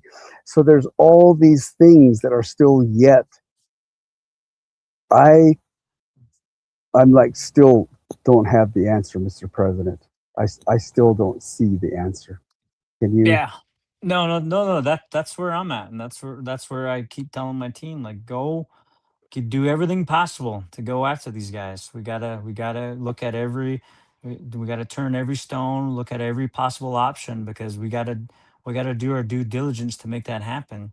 And the more and more a lot of this stuff is talked. That's why, again, when you're in litigation, when you're going to court, and when you're going after people outside of Navajo, you don't want to talk about these things in public. You talk about it in the court of law, and you go after them. And I think what they're probably really liking is that if you're on the other side of the fence, right? If you're on the Balagana side, you're probably, heck yeah, keep talking about it. We're taking all the notes, we're taking all these other things, and the more and more you talk about it, your case just gets weaker and weaker and weaker, right? And that's why when you go to court and when you're pursuing these things, you don't talk about your strategy, you don't talk about some of these things, and you just handle it in court, and that's how these Balaganas roll. And to me, and that's the message that I've told my team is like, you know what? Don't lose any advantages or things that are just going to help us win our case. And sometimes it's like, uh, as people, we love to try to talk about it openly as if we're going to solve these things. The only way we're going to solve these things is in the Bilagana way of life, because that's a Bilagana and that's a Bilagana company outside of the Navajo Nation. And so we got to handle that business that way. And so again, that's what I think about too, is just like sometimes you don't want to give your strategy away publicly, because this is a public, even me talking with you right now, I'm pretty sure they're watching every single word that I'm telling you right now, is that these Bilaganas are watching, and they probably got the ahis na soshi kita yozoha ila nila hat huin soshin yelchi da. And so again, even to be out here talking about like this is the only reason why I think I'm entertaining it is it's election season. I need Navajo people to know I did not steal $24 million. I don't have one penny of that $24 million, and that's all hearsay and Diné, and everything was procured correctly. And that's the main message on why I decided to be on your show today. But again, aron le ashada dit atligi ele anidi bahasti arashida ostsa ha ila da nila hait ola ta nil nes nal sosen geen des sosa queen sonashi are ha shi bella ida del chilanda da east on the hast. And that's again, that's what I think about. So I think that's one of those things where as president, you got to make sure that you try to have the best strategy. But again, the reason why I'm on this show is let the people know I don't have $24 million. I don't have one penny of it, and that everything was done correctly and it was procured correctly. Went through the 164 process, the whole process, and everything was legally done. And right now, we're doing everything possible to recoup as much value as we can, and that's the main message. That's very important to say because I'm going to tell you one thing. That's one thing I'll agree with you on. I'll agree with you on that one. And as a Navajo citizen, as a former person that's worked with the Navajo Nation, I will say that I've seen this scenario how the Native Americans and the Indian people, indigenous tribes here in America, back starting in 1984, these companies that exploit their relationship with Native Americans, these vultures, the Lagana vultures, circling above our heads, while we, our own people, this is where our own people, we need to have a strong position to say, "Ah, nihitanapa zini kligo." Oh, Diego, I'll tell you what, banks go in there and they lend money out, and I tell you what, they have a lot of losses. But do they stop giving loans? No, they keep giving loans because they'll make a big hit here and there. And that's what the thing is. I always hear Navajo Nation. If you give Navajo, they'll default on this, and that's the problem. Is that we tend to lean towards the Lagana companies, and I'm going to say it right now. I hope those two mother, um, Brian Cole, if you're listening, come on my show and prove to me and to the Navajo people that you mean well. I will say to Robert Worsley, you come on my show and you prove that you're in the best interest of the Navajo Nation. Why was it that you were so cold and disgustingly evil for you to file bankruptcy when the Navajo Nation, our people, are trying to claw back this money? That's all I can say. But I'm glad you gave us this opportunity, Mr. President, because it kind of clears up a little bit. But I'm seeing that I'm getting all these messages that there's still uncertainty. But I guess we're just going to have to move forward. And one thing I did see is that the 164 process and the SAS, the signatures, every department, judicial, legislative, executive, office of budget and budget management, office of controller, uh, everybody signed off on it. Department, the CHID, what have you. The Navajo Nation, the Navajo Hopi Land Commission, or whatever budget, it was all signed off on. And that I can see. Anything you want to add to that, Mr. President? No, it was good. I'm glad you invited me on this show, and I knew that you wanted to talk about this, and just really, to me on the campaign side, I don't like to touch on this because I don't like to touch on hearsay or Diné or evidence or facts because a lot of the people are out there. They yell at me or they think. I think it's just the ones that are frustrated. They think that I stole the $24 million, and it cracks me up because the nomination system is just so cumbersome and complicated. It's like even to try to get a porta john paid, it's like you got to move a mountain to get a porta john paid for an event and stuff like that. And so to me, we just want to re-clarify to the Navajo people, everything was done legally, but we are taking every step possible to try to recover as much value as we possibly can. And the focus, but again, this is again, imagine if I just didn't focus, right? We're dealing with situations like this, but the focus still has to be on how many more homes can we deliver? How many more water? How many more electricity? How many more broadband towers? How do we make certain investments so that we can continue to uplift and move our nation forward? Because most people, they'll just dread on this, and this is the only thing that they want to focus on with the way we've approached everything from day one since reopening the Navajo Nation. That's the other thing. We reopened the Navajo Nation, and everybody was upset with me reopening the nation, but businesses were closing, people were moving off the Navajo Nation. And I get it that through COVID, the previous administration did everything possible to take all the precautions and everything. I want to say thank you to the previous administration for doing all that other stuff to make sure people were safe. But when I came in, I said, you know what, 99% of the communities around us are open, and we got to reopen. And so since day one, just I'm a big decision guy. I don't like to just sit around and wait for the stars to line up and then make a decision, because decisions have to be made. If things are going to happen, you got to make decisions every day.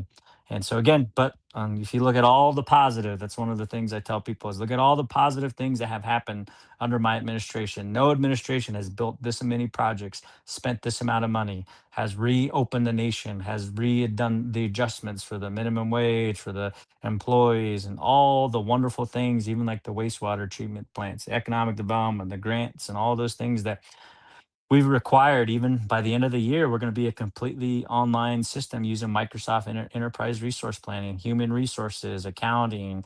All these things are going to be like the things that we're talking about right now, Cal. Those will all be digitally tracked, and that's one of the things that we're striving for. Is like that instead of asking me, you just run a report and be like, who made these decisions? When was it transferred? Who was part of the decision? When was it signed? Who had these all those things are going to be all digital by the end of the year. And that's one of those things I promised 4 years ago. It's like we're going to go completely digital.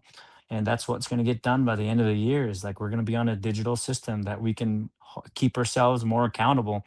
And I think that's why a lot of people are also frustrated with me too. And that's change had to happen. Change. We're just falling so far behind as a nation that things needed to move, and that's what we've done as your president.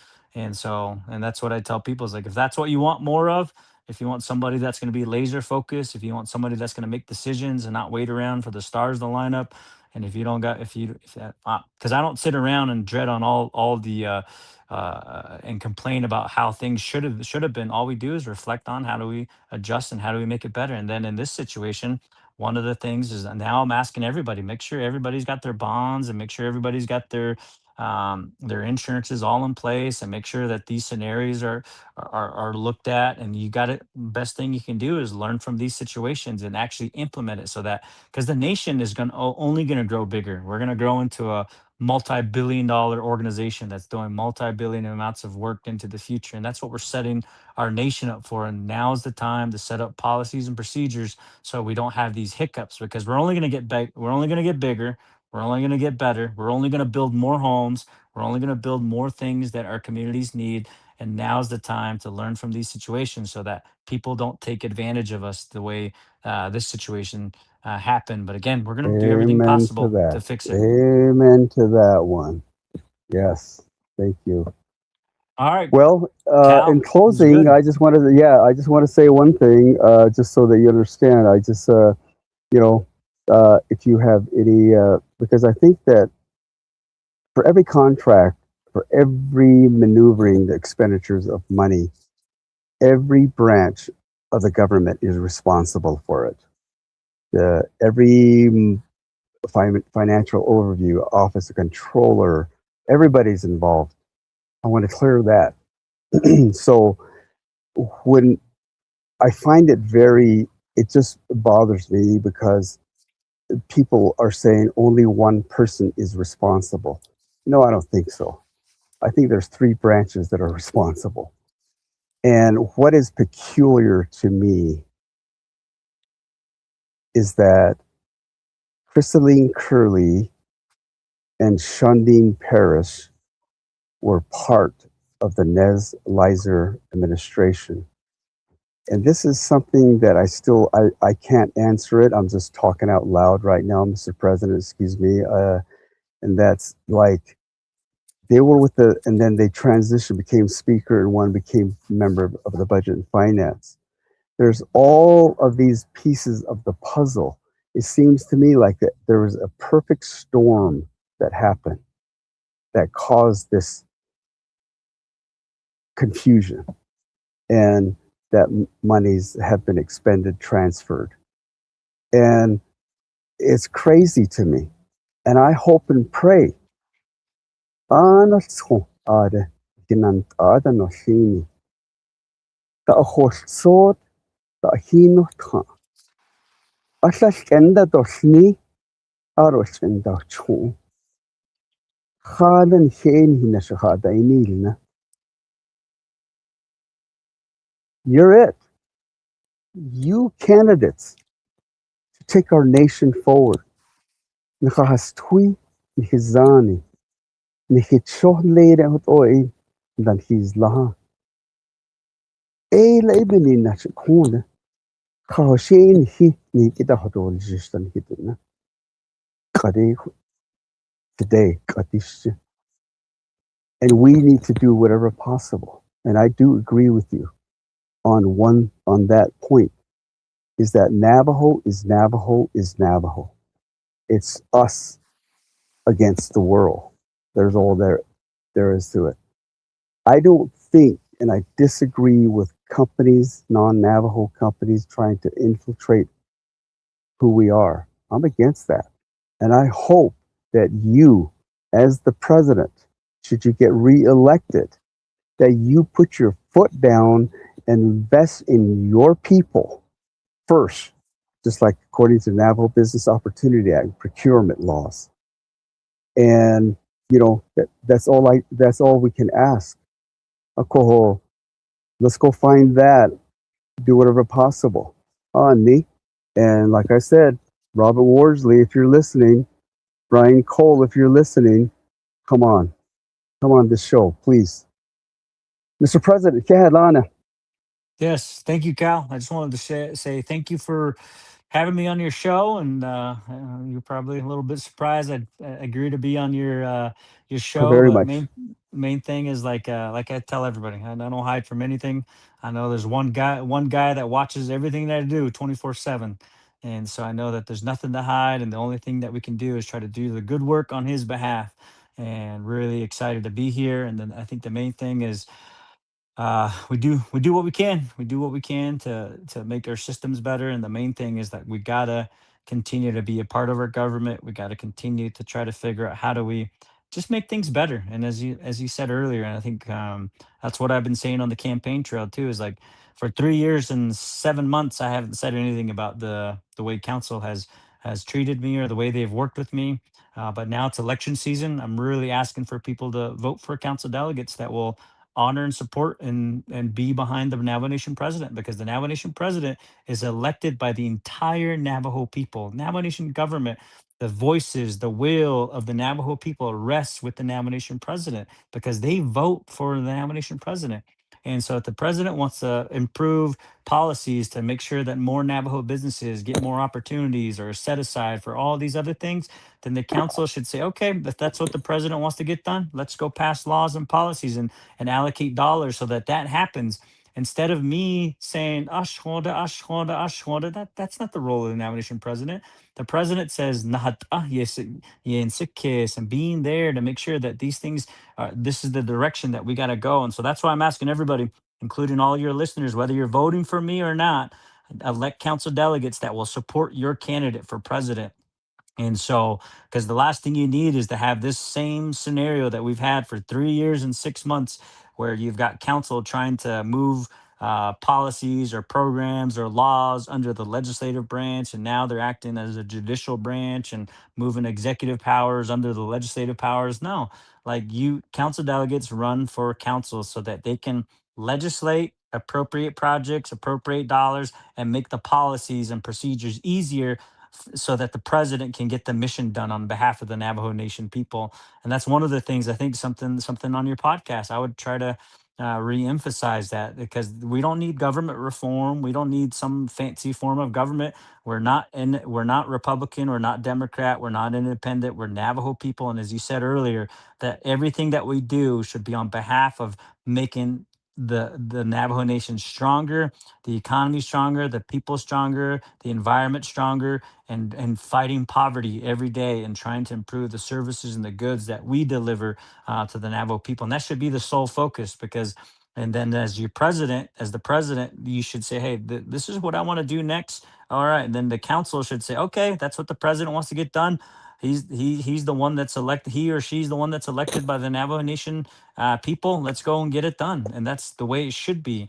And so again, now it's election time, and that's I'm starting to voice that more and more is vote for Navajo Nation delegates that will support your president or support your candidate and not try to undermine the president and not try to get in the way and try to just make things difficult for the president. Because over the past 3.5 years, yes, there's some legislations that were really good, and thank you to the Nomination Council for that. Some of those things worked out really good, and we've got it done. But imagine if every piece of legislation was like that. Imagine if every piece of legislation wasn't that thing, because there's no need to be nacho if you're on the same mission. And my again, shadow nacho. That's one of the things I tell people is that the die nahot igede de nite aje de that niti khojisha hot on so that the case di to the hashi khwab je yidigon des aro lishni. And that's the main thing is like if we're on the same mission, we've got the same plan, we got the same vision, and we're following the nomination president, we don't have time for not Trump. And so again, that's what I wanted to share, Cal, and really have a wonderful, wonderful day. Take care of yourself and know that I think, as you mentioned earlier, yes, we did deploy a lot of those resources and dollars. They did go to a lot of Navajo subcontractors as well, too. So I know that that was a big emphasis on my part. Whether it was the bathroom additions, they've got a lot of Navajo small businesses that are building bathroom additions, bathroom renovations. Some businesses, Navajo businesses, are building some of the houses. And so again, across the board, that's one. This is probably the very first time this amount of money got deployed to our Navajo businesses as well. Even this scenario that we're talking about, right? It got deployed to IDSA, and it's just tough that they put them in this scenario. But again, we got to continue to learn from it, continue to adapt from it, and at the end of the day, is like we got to build ourselves up so that we are truly sovereign in the future. So that's all I wanted to share. So thank you, Cal. And God bless you. Gushila. Oh, so kaya oh teto. Aro kya kon kenia. Thank you, Mr. President. We will talk to you soon. See you on the trail. Go now. Yeah. Oh. Okay. There we have it, ladies and gentlemen. I want to again thank Mr. President BUU NYGREN. It took a lot of effort to come to the table.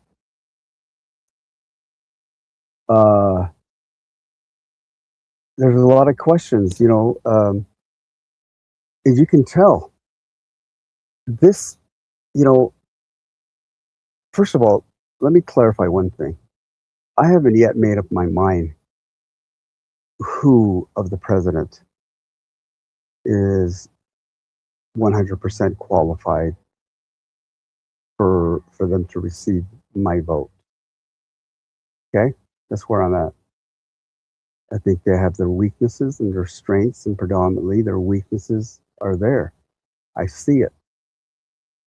I think their governance is also another question. And so I want to just preface that so you understand. But one of the things that I understand is that I understand contracting. I understand business. I've done it. I signed it with the Navajo Nation.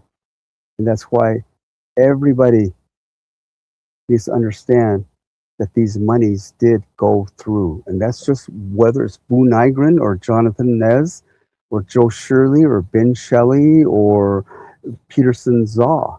I work with Peterson Zaw's administration. He went through the SAS process, and every branch of the government did touch that contract.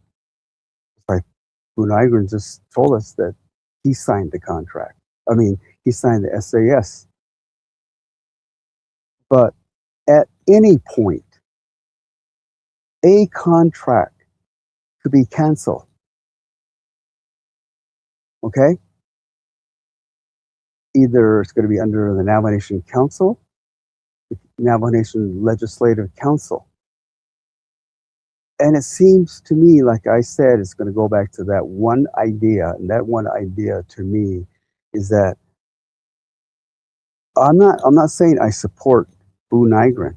I'm saying whether that president is not 100% responsible. I'm saying the president, the speaker, and the chief justice. Those are the three branches. And underneath that is Office of Management and Budget. And also at the same time, the Office of Controller. And also the Budget and Finance Standing Committee. The money has to be, I showed you that the money has to be earmarked. Nobody can go in there and just write a check. It's unfortunate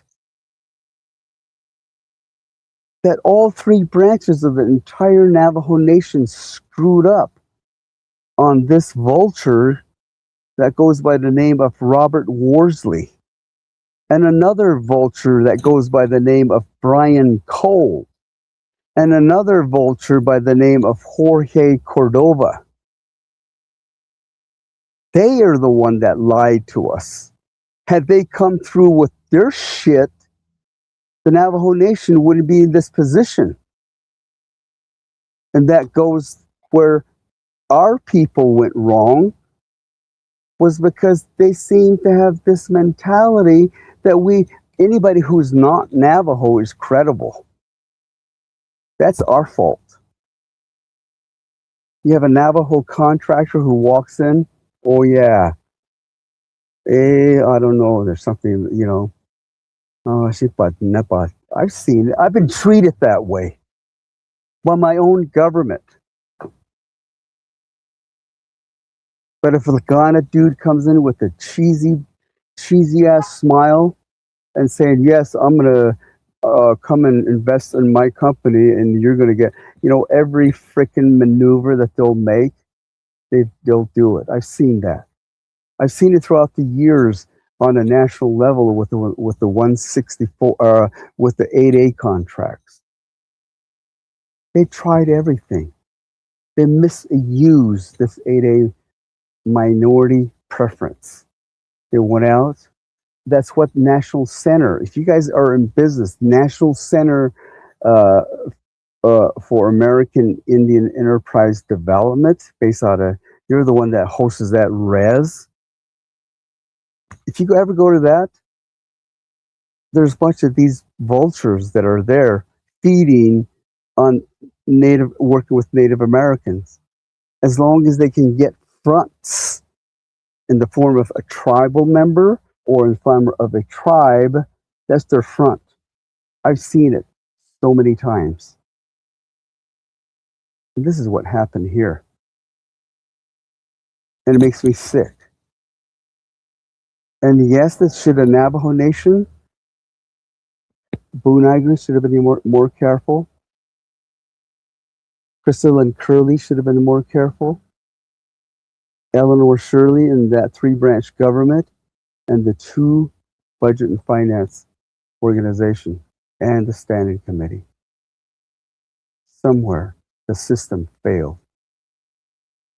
And whether, as the president puts it, it's not missing, we know where it's at. That's kind of splitting hairs. But as far as the Navajo Nation is concerned, the money's been spent incorrectly. Okay? The longer way of saying it, but that's still the situation.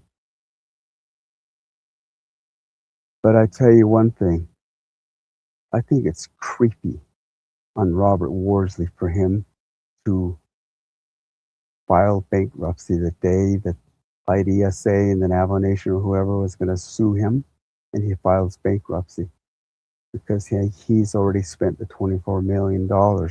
through his own bankruptcy bullshit that he was already in for SkyMall. Our people has been screwed, and that's not fair. I never got an advance down payment. How that went through, and I don't think that the president was able to answer that as well. But that transfer of money just didn't happen with the office of the president. Everybody knew about that. Council, Sean McCain, everybody. And I'm not supporting any presidential candidate right now. Who I'm supporting right now is you, the Navajo people. Thank you for listening. Thank you very much. Nakahajopaya. Nle nahasaba kai hun sogodatsin hiltahaza. We're like 0.00001% of the entire world population. When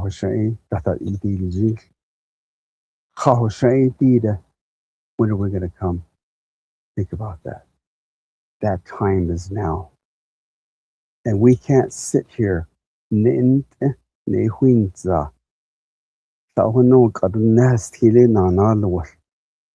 Shut up. That's not peace. That's not happiness. That's you're not unifying.